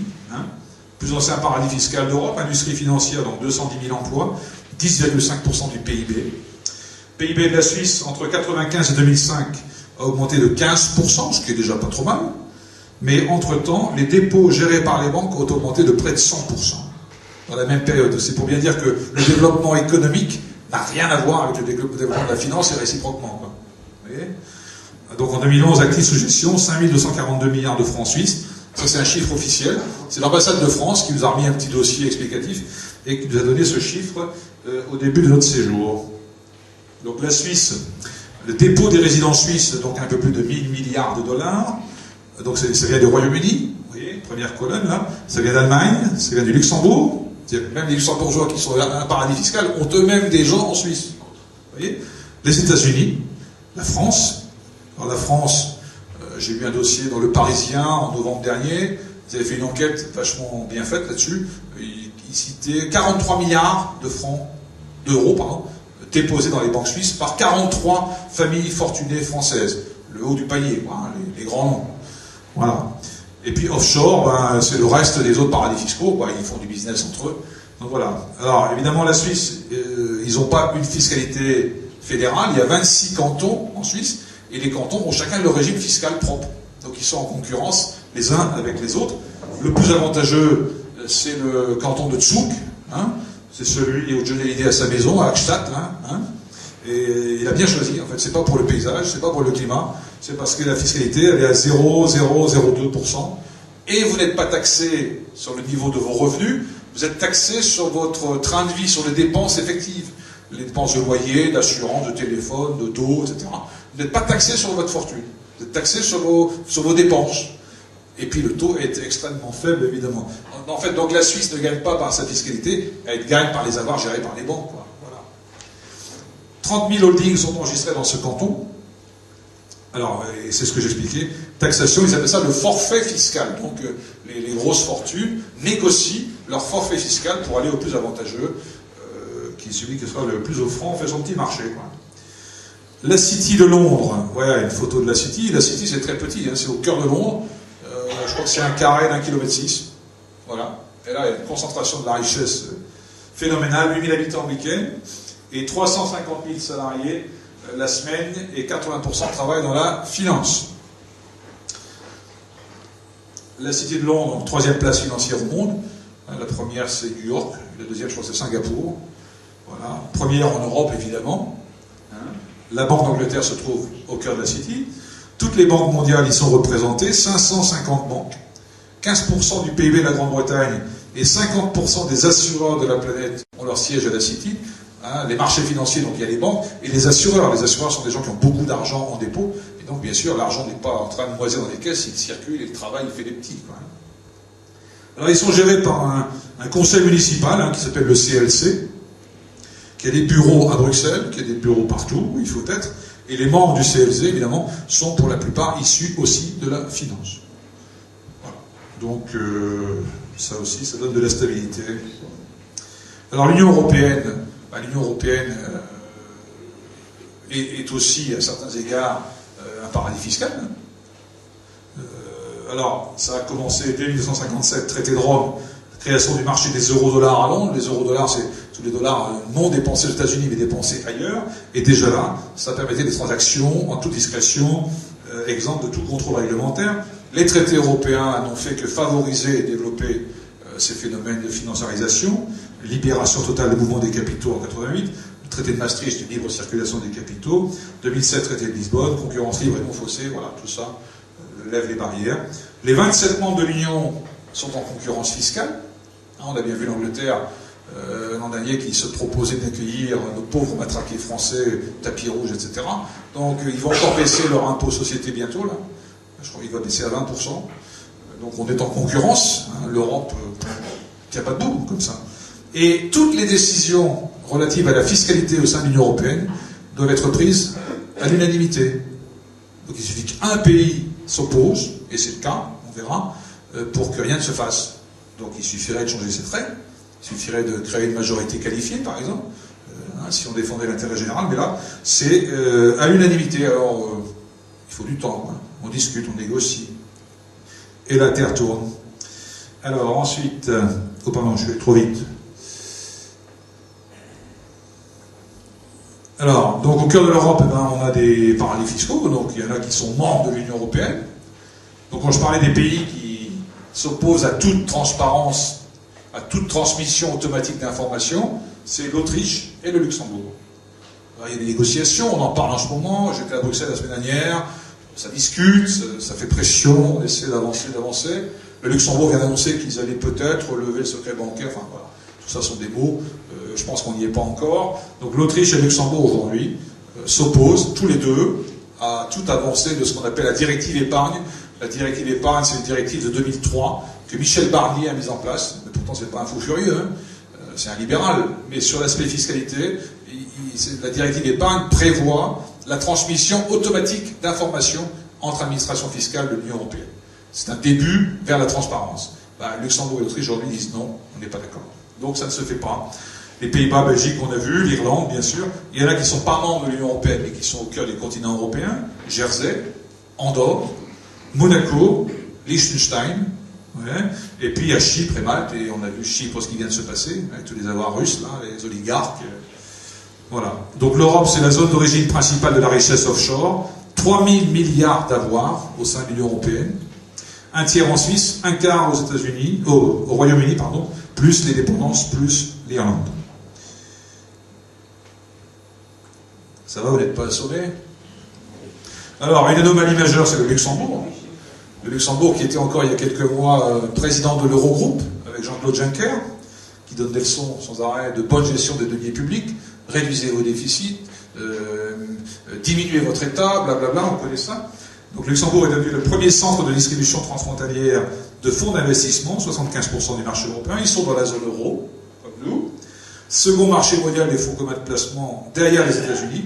Et en 1981, eux, ils ont voté une loi qui impose le secret bancaire aux salariés de la banque. Voilà, les professionnels des institutions financières qui enfreignent les obligations strictes du secret professionnel luxembourgeois peuvent être emprisonnés. Donc avec ça, évidemment, on est un peu à l'abri. Alors ici, une carte de visite d'un monsieur qu'on a rencontré à Jersey, M. David Miat. Il est consul honoraire de France, comme la carte l'indique, donc il a une carte bleu, blanc, rouge, il parle au nom de la République. Alors, il n'est pas ambassadeur, hein, consul, il aide les ressortissants français dans les démarches, etc. Il a un rôle moins important que l'ambassadeur, mais il représente la France officiellement. Et quand on a rencontré ce monsieur, on lui a demandé quelle était sa profession, et il nous a dit « je travaille dans la finance », ce qui ne nous a pas vraiment surpris. Par contre, il a oublié de préciser qu'il était en même temps, ceci, responsable de la banque BNP Paribas dans les îles anglo-normandes. Voilà, c'est le même gars, vous voyez. Et ça, il ne nous l'a pas dit. Alors, c'est pas interdit, hein, mais il y a quand même comme une espèce de petit conflit d'intérêts, là. Et d'ailleurs, depuis, je ne sais pas si c'est lié, mais c'est plus lui. Il n'est plus consul honoraire. Il est toujours BNP, hein. Si vous allez sur le site de BNP Paribas Jersey, vous allez trouver ça. Mais il n'est plus consul honoraire de France. Alors, est-ce que... On en a parlé trop, enfin voilà, donc il a été remplacé. Donc quand on parle de proximité entre le politique et le financier, ben voilà un exemple concret. Donc là, pareil, on a rencontré le groupement des banquiers privés genevois, M. Édouard Condé, donc, qui est secrétaire général de cette association. Il est en même temps député libéral dans le canton de Genève. Donc évidemment, ça peut aider. Alors cette photo, vous reconnaissez donc le monsieur de droite, et à gauche, lui, est moins connu, il s'agit de Robert Wolf. Robert Wolf, donc ils sont très amis, hein, ils sont sur Facebook ensemble, ils jouent au golf, etc. Enfin, ils sont très proches. Mais lui, il est surtout représentant de la banque suisse UBS Investissement en Amérique. Et il a financé la campagne électorale d'Obama, il a versé 500 millions de dollars dans la caisse pour financer la campagne. Alors évidemment, après, ça crée quand même un précédent, et on a sans doute les coups des moins franches pour aller combattre UBS, l'évasion fiscale, les banques suisses, dès lors qu'on a été financé par eux pour être réélus. Voilà. Comment ? Ça crée des liens. Une amitié sincère. Voilà. Donc vous voyez, vous allez sur Internet, vous tapez Obama-Wolf, et vous allez trouver ça. Voilà. Alors c'est plus lui non plus, maintenant ils l'ont mis un peu à l'écart, parce que comme UBS a eu quelques démêlés avec les États-Unis, parce qu'il y avait, je sais plus, des milliers d'Américains qui avaient des comptes non déclarés en Suisse, chez UBS. Les Américains ont dit à la banque suisse, écoutez, vous donnez les noms, ou alors si vous ne donnez pas les noms, vous ne pourrez plus travailler chez nous, on vous retire votre licence. Évidemment, pour une banque suisse, ne pas être à New York, c'est inconcevable. Donc ils ont lâché. Ils ont lâché, et effectivement, les Américains ont récupéré les noms et les sous. Voilà. C'était UBS. Hein. UBS, c'est quelque chose d'énorme. Alors, la communication des paradis fiscaux, évidemment, parce que on justifie, on explique, on paye trop d'impôts, on est matraqué, on n'en peut plus. Et Fatih Derler, c'est un député suisse qui m'a dit, c'était dans une émission à la radio, le problème, il n'est pas chez nous, il est chez vous en France, quoi. Voilà. C'était un fou furieux, lui. Voilà. Et une citation d'un Américain, d'un groupe de réflexion. Ils produisent des idées, quand on lit ça. L'État-providence, la forte fiscalité est une prison pour l'âme humaine. Il nous transforme tous en animaux domestiques, il nous met tous dans une petite cage, contrôle notre liberté, contrôle nos vies. C'est contre quoi il faut lutter. Ça fait peur, hein. C'est presque ça qu'on a envie de dire par rapport à la finance, quoi. Et là, il retourne l'argument. Et voilà. Donc, l'État-providence, les dépenses sociales, ça, c'est insupportable. Nous ne sommes pas un paradis fiscal, c'est ce qu'un sénateur à Jersey m'a dit à plusieurs reprises. Voilà. Alors, quelques propositions, il y en a 61, je ne vais pas toutes les donner. 4 propositions. Création d'un haut commissariat à la protection des intérêts financiers publics.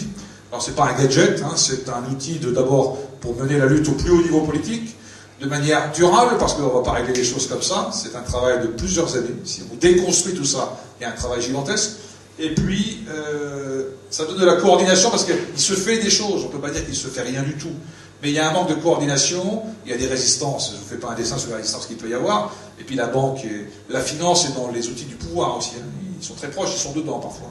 Donc ça serait un organe que le Parlement, enfin, qui serait directement rattaché au Premier ministre et qui n'aurait la charge que de faire que ça. On pourrait imaginer une Eva Joly à cette fonction-là, voyez-vous.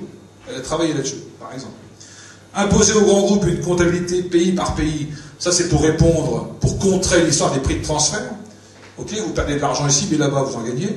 Donc vous rendez une comptabilité, pays par pays, partout où vous êtes, expliquez ce que vous faites, combien de salariés vous avez, quel chiffre d'affaires vous faites, combien d'impôts vous payez, effectivement. Parce que c'est là où on se rend compte qu'il y a des entités aux Bermudes, où il y a 2 salariés, et ils font un chiffre d'affaires de 15 milliards. Et, putain, 2 salariés qui font 15 milliards, ils sont très productifs, ils dorment jamais. Mais c'est complètement virtuel. On a une présence minimale, mais c'est pour rapatrier les capitaux produits ailleurs, quoi. Donc ça permettrait, avec cette lumière, d'empêcher ce genre de montage. Donc il y a une réponse là-dedans. L'adoption d'une règle générale anti-évasion, parce qu'on n'est pas tous d'accord sur la définition des paradis fiscaux. Il y a 4 listes de paradis fiscaux dans le monde. Il y a la liste de l'OCDE, il y a la liste du GAFI. Le GAFI, c'est le groupe d'action financière que les sommets du G20 ont mis en place depuis quelques années. Il y a la liste américaine et la liste française. Et quand on les compare, elles sont toutes différentes. Elles n'ont pas le même nombre de pays. Et il y a des pays qui sont d'un côté et qui ne sont pas de l'autre. Donc on n'a pas tous les mêmes définitions. On n'a pas tous les mêmes listes, évidemment. Ça fragilise la lutte globale contre l'évasion. Donc il faudrait déjà travailler là-dessus. Et développer une politique pénale, bah oui. Parce que contrôle et sanctions, ça va de pair. Il n'y a pas de raison. Donc voilà, 4 positions, il y en a beaucoup d'autres. On pourra en reparler. Alors c'est un combat politique et citoyen, hein, je disais tout à l'heure, des réunions comme celle-ci, ça contribue à d'abord faire connaître, rendre compte du travail, et puis semer, quoi, hein, parce qu'il va falloir qu'on s'y mette tous, ça nous concerne tous. Et il y a eu un appel de Genève lancé en 1996 par 7 magistrats anticorruption, dont le juge Renaud Van Ruymec qui est en train d'enquêter là.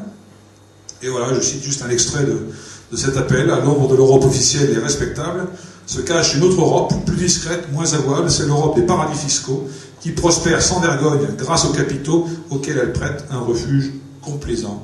Voilà, donc c'était il y a 17 ans. Donc des ONG, j'en ai cité tout à l'heure, hein, qui mènent l'action là-dessus depuis de nombreuses années. Il y a des Français, il y a des Britanniques qu'on a rencontrés à Londres. Hein. Il y a du monde qui travaille là-dessus. Il y a du monde, il y a des journalistes et des auteurs qui ont produit des bouquins extrêmement intéressants. Xavier Harel, c'est lui qui a raconté l'histoire de la banane dans son bouquin, là, La Grande Évasion. Les paradis fiscaux à droite. La fin des paradis fiscaux, c'est Christian Chavagneux qui intervient sur France Inter le dimanche matin, un économiste plutôt progressiste. On va l'auditionner demain au Sénat, qui est vachement intéressant. Donc, ce sont des bouquins abordables. Hein. Je le dis parce que moi, je ne suis pas économiste de formation. J'ai acheté ces bouquins pour m'initier au sujet parce que j'ai ignoré tout de ce truc. Et ça, ce sont des bouquins, ce sont des entrées vraiment intéressantes sur le sujet. Alors, 3 autres bouquins. Le bouquin d'Antoine Peillon, à droite. Les 600 milliards qui manquent à la France. Lui, il a enquêté sur UBS. Il a fait un travail remarquable sur UBS. Les paradis fiscaux, le voilà, Chavagneux. Hein, pareil, très explicatif, très pédagogique. Le meilleur, c'est celui de gauche, là. Nicolas Jackson, un journaliste britannique. Alors, si vraiment vous voulez comprendre dans le détail les choses, il faut acheter celui-là. Il est très clair. Un gros pavé comme ça, mais ça vaut le coup de le lire. Il est vraiment très, très bien fait, très intéressant. Donc, c'est un enjeu de société. Je crois qu'on l'a vu. Hein, c'est pas un enjeu technique. C'est pas un enjeu de banquier et de fiscaliste. C'est discuter d'un choix de société, ni plus ni moins. Il faut redonner son sens à l'impôt. Hein, pour que l'impôt, il faut qu'il y ait consentement à l'impôt. L'impôt, c'est pas une contrainte, c'est un moyen de se libérer tous collectivement. Le sentiment que la contribution fiscale est justement partagée, je crois que là, on voit bien que c'est pas le cas, et que personne n'y échappe, c'est loin d'être le cas là aussi, pour que l'impôt soit accepté. Et l'impôt, ben, c'est l'outil du développement et de la justice, et d'un monde meilleur, tout simplement. Alors, un enjeu financier, hein, pour la France, vous voyez, l'État, en 2011, la TVA, 130 milliards d'euros, c'est la recette principale. Et quand on achète un 40 bars, on paie de l'impôt. Ça commence là. Tout le monde paie la TVA. Dès qu'on consomme, on paie la TVA. Donc l'essentiel des ressources du budget de l'État, c'est la TVA. Donc quand on consomme moins, on perd des recettes. C'est mécanique. C'est mécanique. Impôt sur les revenus, 52 milliards. Impôt société, 44 milliards. Le déficit à l'époque, 91. Évasion fiscale, je prends le chiffre moyen de 45 milliards. Donc, vous voyez que ça vaut le coup de s'y intéresser quand même. Hein. Alors, une citation. Ah, la première ligne n'est pas visible. Bon, c'est une première, hein, je l'avais dit. Bon, il faudra qu'on rectifie ça. Ah, c'est une citation, je ne vous dis pas de qui elle est. Oui, alors je vais essayer de rappeler la première phrase. Je pense que les institutions bancaires, c'est ça la première ligne, sont plus dangereuses pour nos libertés que des armées entières prêtes au combat. Si le peuple américain permet un jour que les banques privées contrôlent leur monnaie, les banques et toutes les institutions qui fleuriront autour des banques, priveront les gens de leur possession, d'abord par l'inflation, ensuite par la récession, jusqu'au jour où leurs enfants se réveilleront sans maison et sans toit sur la terre que leurs parents ont conquis. Quand j'ai lu ça, ça m'a fait penser à l'Espagne, aux États-Unis, à la Grèce, enfin tous ceux qui souffrent en ce moment, les Irlandais. Alors cette citation est intéressante par son contenu, mais aussi par l'auteur et la date.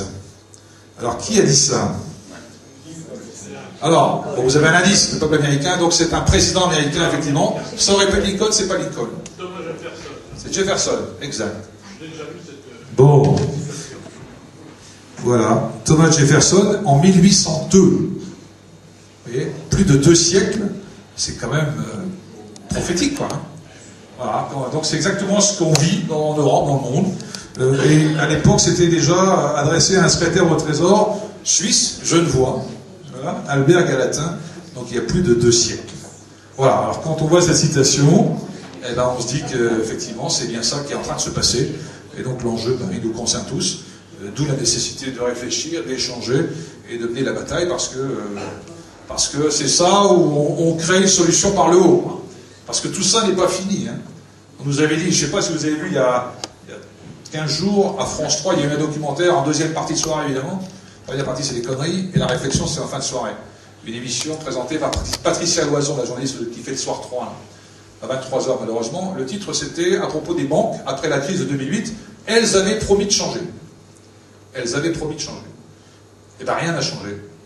Les banques américaines viennent de créer un nouveau produit spéculatif, les contrats d'assurance vie, qui sont rachetés à des personnes en fin de vie, condamnées par la maladie, à échéance 1 ou 2 ans. Donc on leur rachète les contrats, et on promet une rente à ces gens, et si par bonheur, entre guillemets, les gens meurent avant la date pronostiquée du décès, mettons 2 ans, s'ils meurent 1 an avant, et bien la banque gagne de l'argent. On spécule sur la mort des gens. On a inventé ce produit-là, les banques américaines, que certaines banques françaises ont soutenu et relayé. C'était interrogé là dans le documentaire, enfin c'est édifiant, ça donne froid dans le dos, mais donc ça continue, quoi. Donc si on ne s'attaque pas à ça, si on ne régule pas, si on ne met pas de la démocratie, de la transparence et des règles, ça va continuer. L'argent fonctionne comme ça. Voilà, voilà, j'en ai terminé. Merci.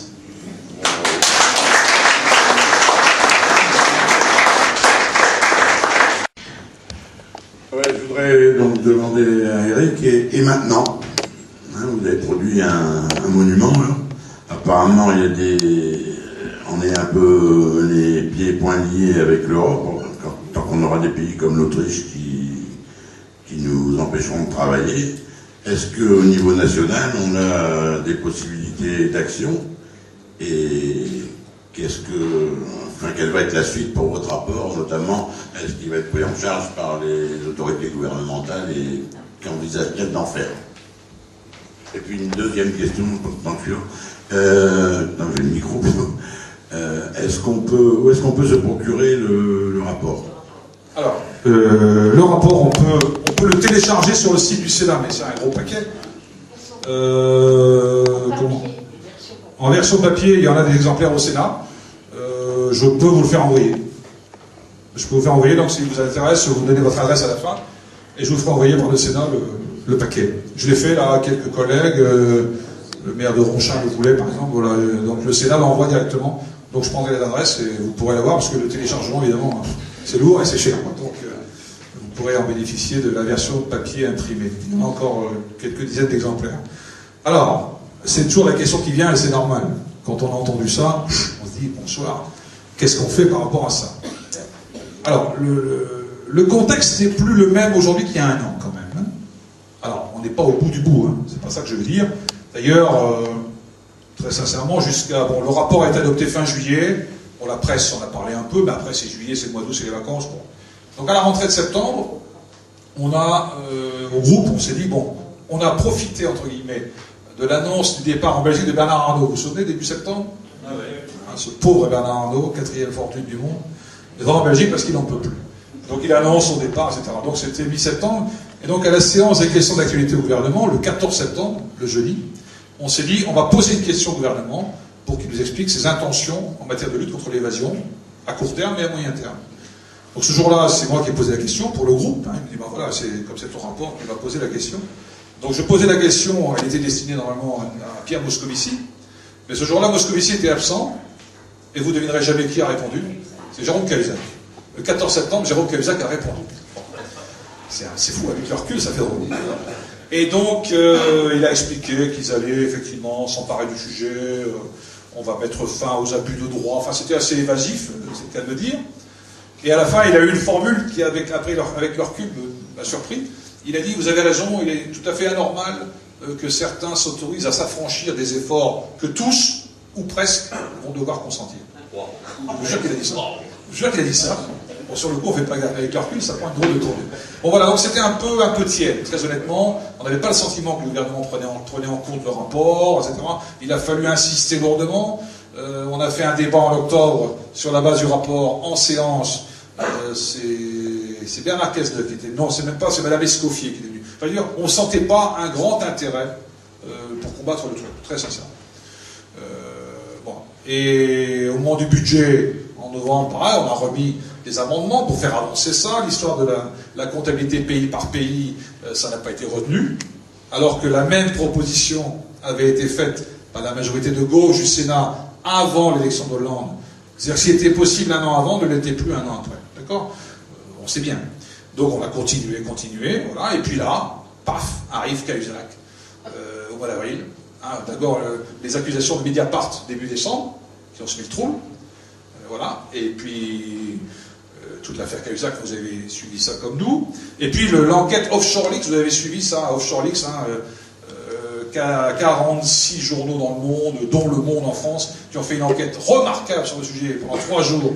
Ça n'a rien à voir avec Cahuzac, mais c'est sorti en même temps. Donc boum boum, 2 gros coups, et c'est là où Hollande est arrivé en disant on va combattre. Sarkozy avait dit la même chose en 2009, hein, vous vous souvenez, en 2009, après le G20, il a dit les paradis fiscaux, c'est fini.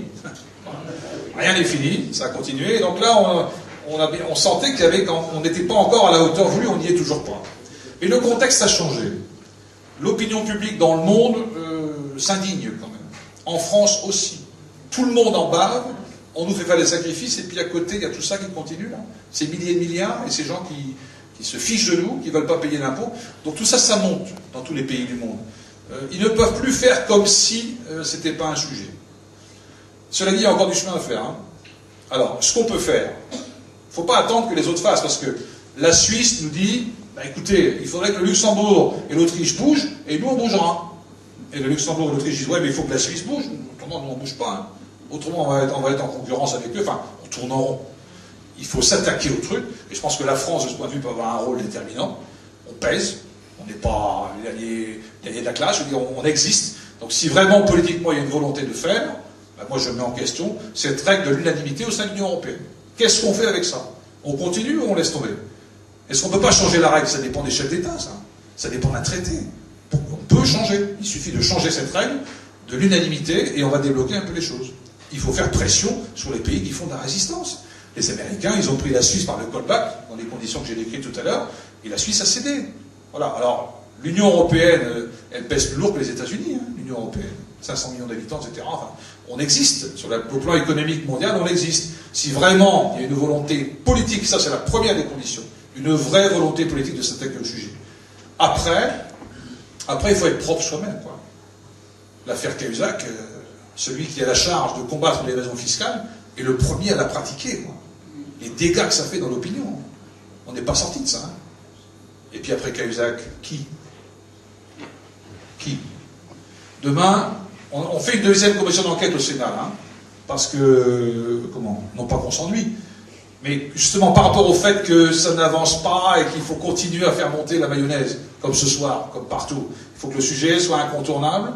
On a lancé une deuxième commission d'enquête, qui est créée, dont je suis le rapporteur à nouveau, et cette fois-ci, cette commission d'enquête, c'est le même sujet, mais elle s'intéresse beaucoup plus précisément au rôle des banques et des acteurs financiers dans l'évasion fiscale. Donc on entre dans la machine. Demain, on auditionne un banquier suisse, M. Condamin-Gerbier, qui va nous parler. L'audition est ouverte à la presse. Et il est intervenu sur l'émission de Duquesne, complément d'enquête, il y a 2-3 semaines. Hein, il était témoin. Et on lui a dit alors, Cahuzac, c'est un cas isolé. Il dit non, j'ai des noms. Hein. J'ai des noms. Alors, bon, voilà. Donc c'est pour dire qu'on n'est qu'au début du démontage de la machine. mais qu'il y a des résistances politiques, peut-être là où on ne les attend pas, moi je n'accuse personne, mais on verra. Quand je parle de consanguinité entre le financier et le politique, il y a des exemples concrets qui le montrent. Hier, je lis, aujourd'hui, l'équivalent du Parisien au niveau de ça, c'est aujourd'hui. Première page, pourquoi Cahuzac fait peur? Du coup, j'ai acheté le journal, hein, et j'ai lu les 2 pages du dossier. Cahuzac, il était président de la commission des finances de l'Assemblée nationale sous l'ancienne majorité, par la volonté de Sarkozy. Déjà, ça pose un peu question, je trouve. Et pendant qu'il était président de la commission des finances de l'Assemblée, il a fait un truc que les autres ministres du budget avant lui n'avaient jamais fait. Et c'est un droit qu'il a. Il a consulté des dossiers fiscaux individuels, sensibles, comme on dit. Alors je me demande en quelle mesure il ne sait pas des choses qui pourraient être expliquées, en tout cas c'est la thèse du journaliste dans Aujourd'hui hier, que l'UMP, vous vous souvenez, ils n'ont pas été très violents, hein, quand l'affaire a éclaté, vous vous souvenez? Oh, c'est un bon ministre, la justice doit faire son travail, présomption d'innocence, c'est un ministre compétent, estimé, respecté.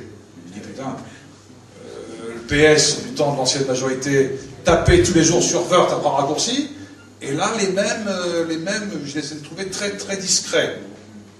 D'accord? Ah voilà, donc il y a des questions qui se posent à droite et peut-être même ailleurs, hein, qui peuvent expliquer les lenteurs, qui peuvent expliquer les freins, qui peuvent expliquer le manque d'appétit. Bon, voilà, je ne vais pas plus loin, mais on travaille là-dessus, quoi. Donc non, pour l'instant, le gouvernement, à part l'amendement qui a été adopté dans la loi bancaire qu'on vient de voter, mais une loi bancaire dont les banquiers rigolent, hein. Les banquiers rigolent de cette loi bancaire, hein, complètement. Frédéric Oudéa, le PDG de la Société Générale, a été auditionné à l'Assemblée en février, quand le texte sur la séparation d'activités bancaires, vous vous souvenez, hein, mon ennemi c'est la finance, c'est la suite de ça, hein. Mon ennemi, c'est la finance. Oudéa, il a dit aux députés, il dit, écoutez, votre loi, elle va encadrer 1% de mon activité. Les députés avaient des yeux comme ça, oui, 1% de mon activité. Donc on a fait une loi tam-tam pour encadrer ça, quoi. Et tout le reste qu'on a vu là, on n'y touche pas. Donc, le lobby bancaire, il est costaud, il est dans la place, il est partout. En janvier, j'ai vu passer par hasard la nomination d'un membre de la Cour des comptes. Vous voyez, la Cour des comptes, hein, Didier Migaud, l'orthodoxie, etc. Il s'appelle Christian Comollet-Tirement, monsieur. Polytechnicien, une tête comme ça, il connaît la fiscalité par cœur, et il travaillait à la Cour des comptes sur la législation fiscale européenne et internationale. Le gars, il a été embauché par la BNP Paribas, fin janvier, pour s'occuper de la fiscalité à BNP Paribas. Donc quand je vous dis que la haute administration fiscale française et la banque sont souvent les mêmes, voilà un exemple concret. Deuxième exemple que je peux vous donner, tout ça est vérifiable. Le dernier traité européen, le TSCG, sur lequel on n'a pas été consulté. Hein, c'est le Parlement qui l'a voté, sauf nous, puis quelques députés, quelques sénateurs ailleurs. Tous les autres disent qu'il faut voter, l'Europe, blablabla. Ce TSCG, alors non seulement il impose la règle d'or, vous avez vu ça, déficit, les amendes, les sanctions, et il crée le Haut Conseil des finances publiques. Le Haut Conseil des finances publiques, c'est un gendarme, quoi. Hein, un gendarme qui va vous expliquer comment bien dépenser l'argent public, comment réduire vos déficits, comment réduire le nombre de fonctionnaires, etc. Enfin, la politique qu'on subit. Mais ce sont des gens indépendants, experts, compétents. Il y a 10 membres du Haut Conseil des finances publiques, il y a des membres issus de la Cour des comptes, et il y a 4 personnalités nommées par le président de l'Assemblée, le président du Sénat, et les présidents des commissions des finances du Sénat et de l'Assemblée.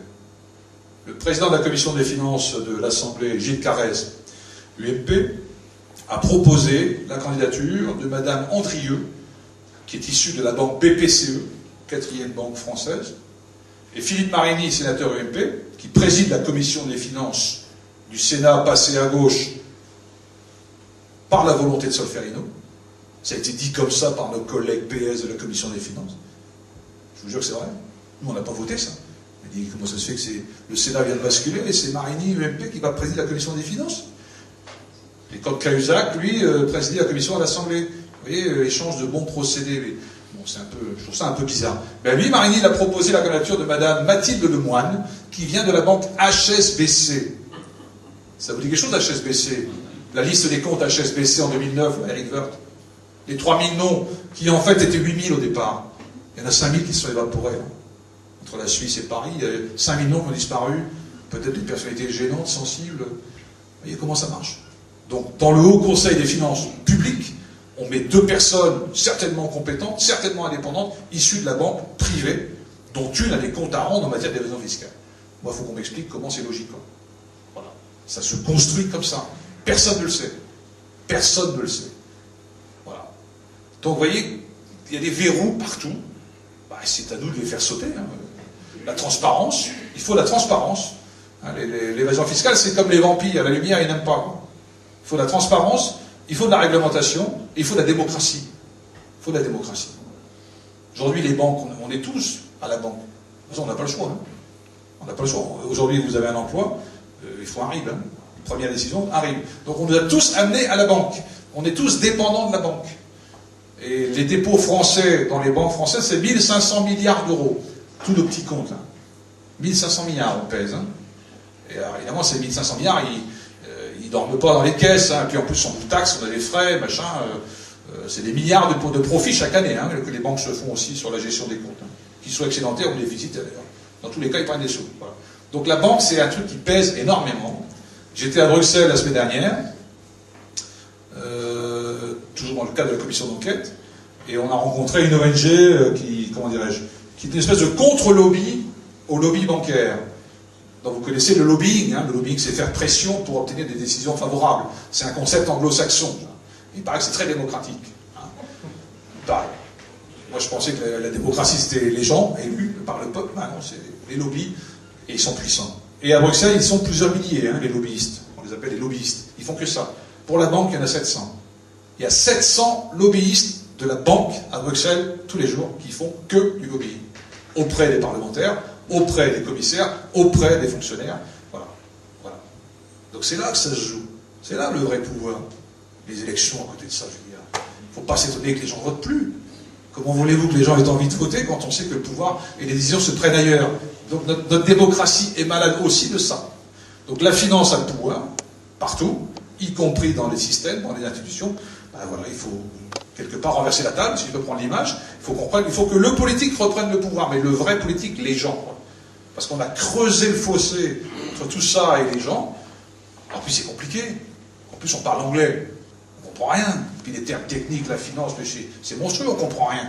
Les premières réunions à la commission des finances, je le faisais tout petit, je ne comprenais rien. Et j'apprends, hein, j'apprends tous les jours, modestement. Hein, on a en face de soi des Jean Arthuis, des Serge Dassault, voilà. On a tout ça. Mais il y a vraiment 2 camps. Hein. Cahuzac disait qu'il ne croyait pas à la lune des classes, il s'est trompé. Il s'est trompé. Il a dit ça, hein, il a dit ça à Mélenchon, ça n'existe pas la lune des classes, on tient à mon œil. Le problème, c'est que la classe financière, c'est ça. Quoi. Et puis il y a tout le reste du monde en face. Donc voilà. Alors, est-ce que le rapport a été entendu? Non. Est-ce qu'on continue le combat? Oui.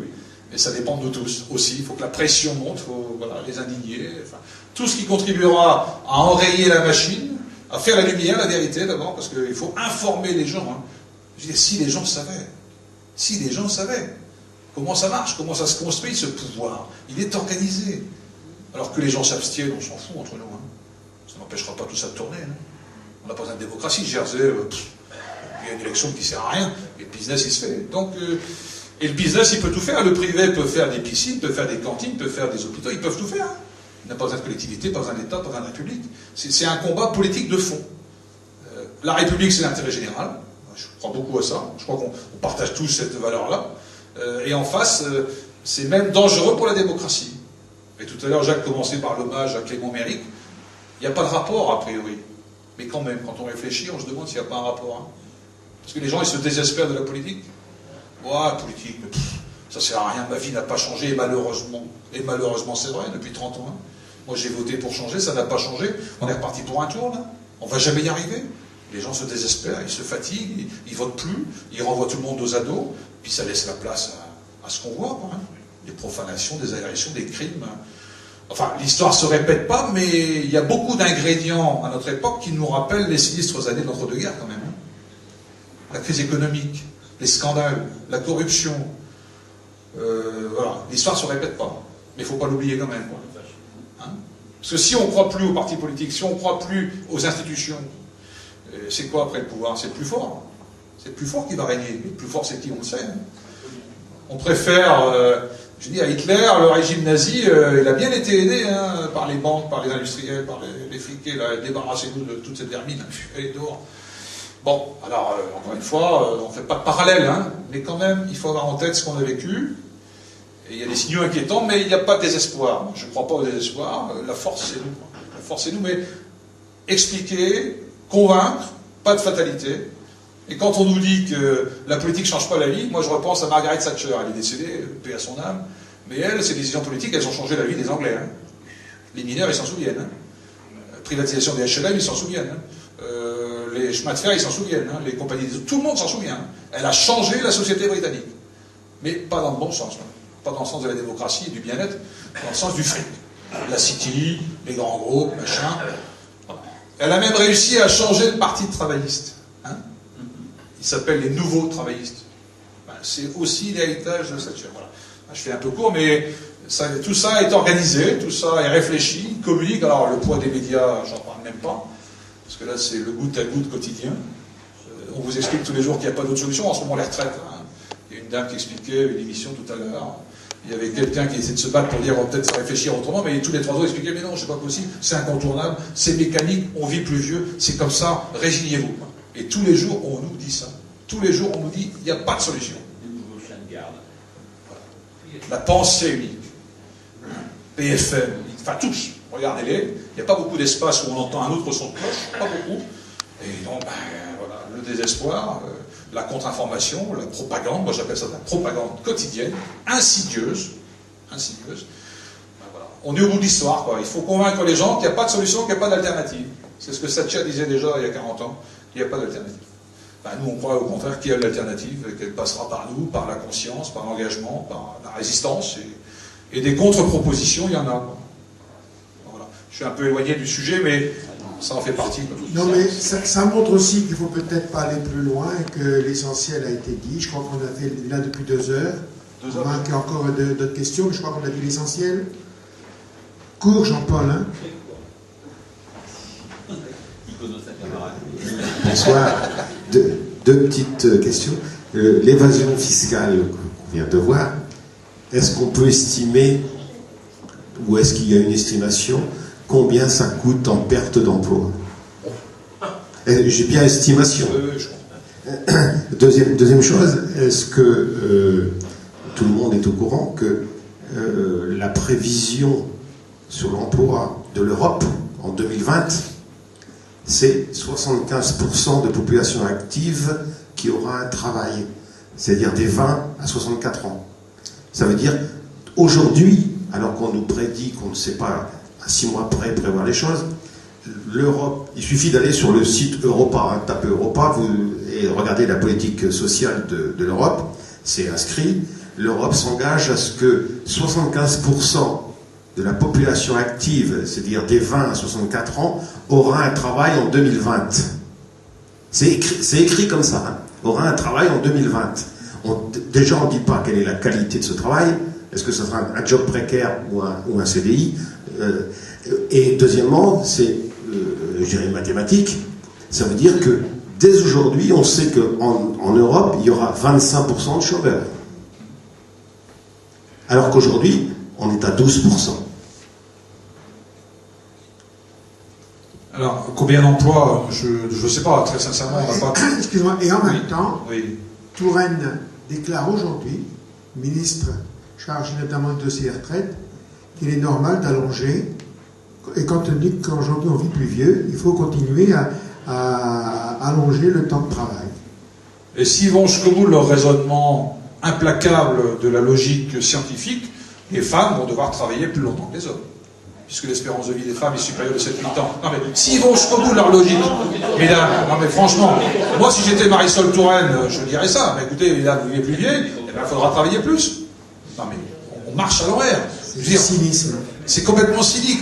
L'âge de la retraite, il a reculé au fil des décennies par la volonté des gens, par la lutte, et ça n'a pas empêché la France de progresser, de s'enrichir, et d'être la 5e puissance du monde.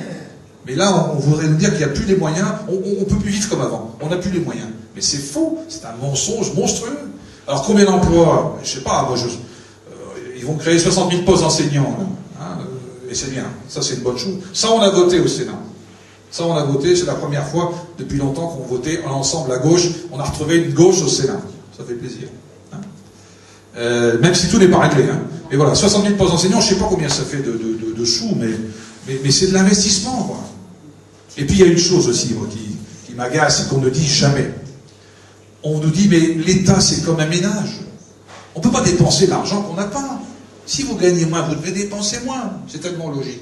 Mais l'État, c'est pas comme ça. Parce que l'État, quand il réduit sa dépense, il réduit mécaniquement ses recettes en même temps, par la TVA.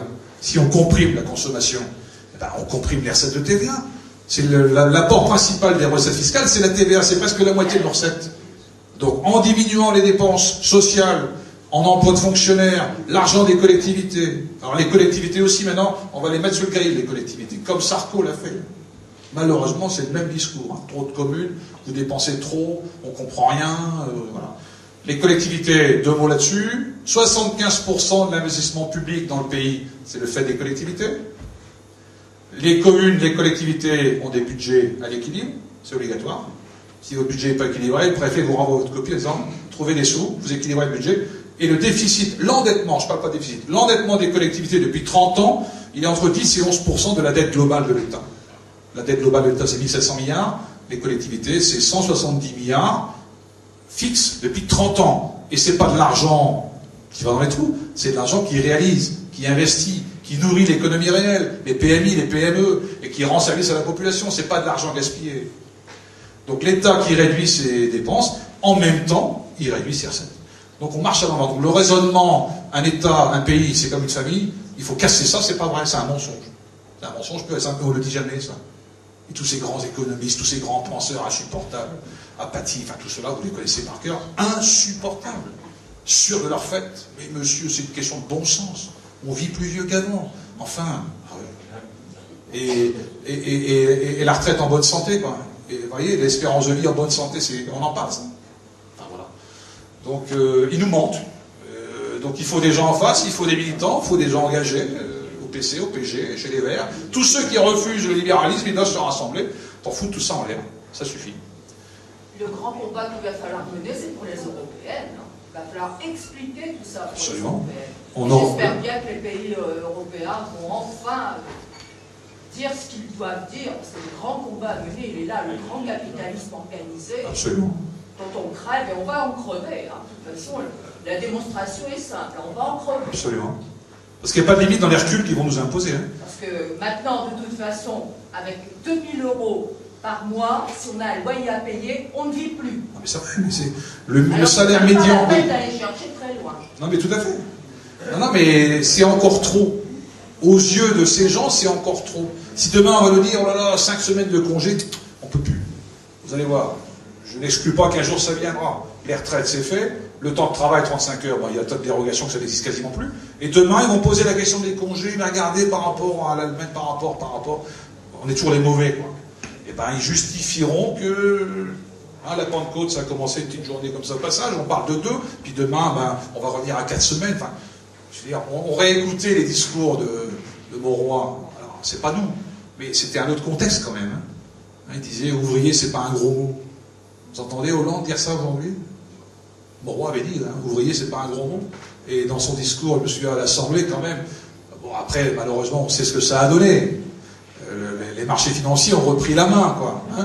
Mais voilà, le SMIC, la retraite à 60 ans, c'est ce qu'ils sont en train de casser, là, les mêmes. 30 ans plus tard. Voilà. C'est quand même assez... Donc les Européens, vous avez raison, ça sera une sacrée étape, parce que tous les peuples d'Europe, quand même, ça bouge partout, quand même. Hein. Et ils sont inquiets. Hein. À la Commission de Bruxelles, ils sont inquiets. La perspective d'un changement de majorité au sein du Parlement européen, ils posent la question. Ils posent la question. C'est le vrai combat qu'il va falloir conduire. Donc ça sera une étape, dans un an. Dans un an, ce sera un beau combat à mener. Avant, il y a les municipales. Il ne faut rien négliger. Partout. Gagner des points d'appui partout pour résister. Voilà.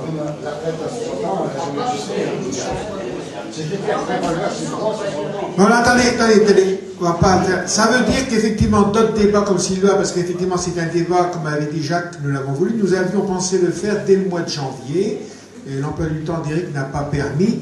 Bon, qu'on a vu au niveau de qu'Isaac l'a fait revenir. C'est le genre de débat qu'effectivement, si vous en êtes d'accord, on peut encore faire avec des éminents. Et ça montre, ce que j'ai bien aimé dans ce qu'a dit aussi Eric, c'est qu'on n'a pas besoin d'être le professionnel de formation pour nous faire toucher du doigt l'essentiel et tout le côté politique au sens juste du mot politique. Ça aussi, c'est un point important. Jacques a rappelé, voilà, donc, sans faire le marchand de tapis, parce qu'il avait été, on connaît bien celui-là. Oui, c'est pour ça. Donc, c'est l'UMA dimanche, qui reprend beaucoup dans tous les arguments qui ont été développés. 3 €, il n'y en a qu'une dizaine, donc les premiers demandés seront servis. Voilà. On ne vous remercie pas, vous n'avez fait que vous occuper de vos affaires. Mais néanmoins, c'est bien d'être venu. Ça nous encourage.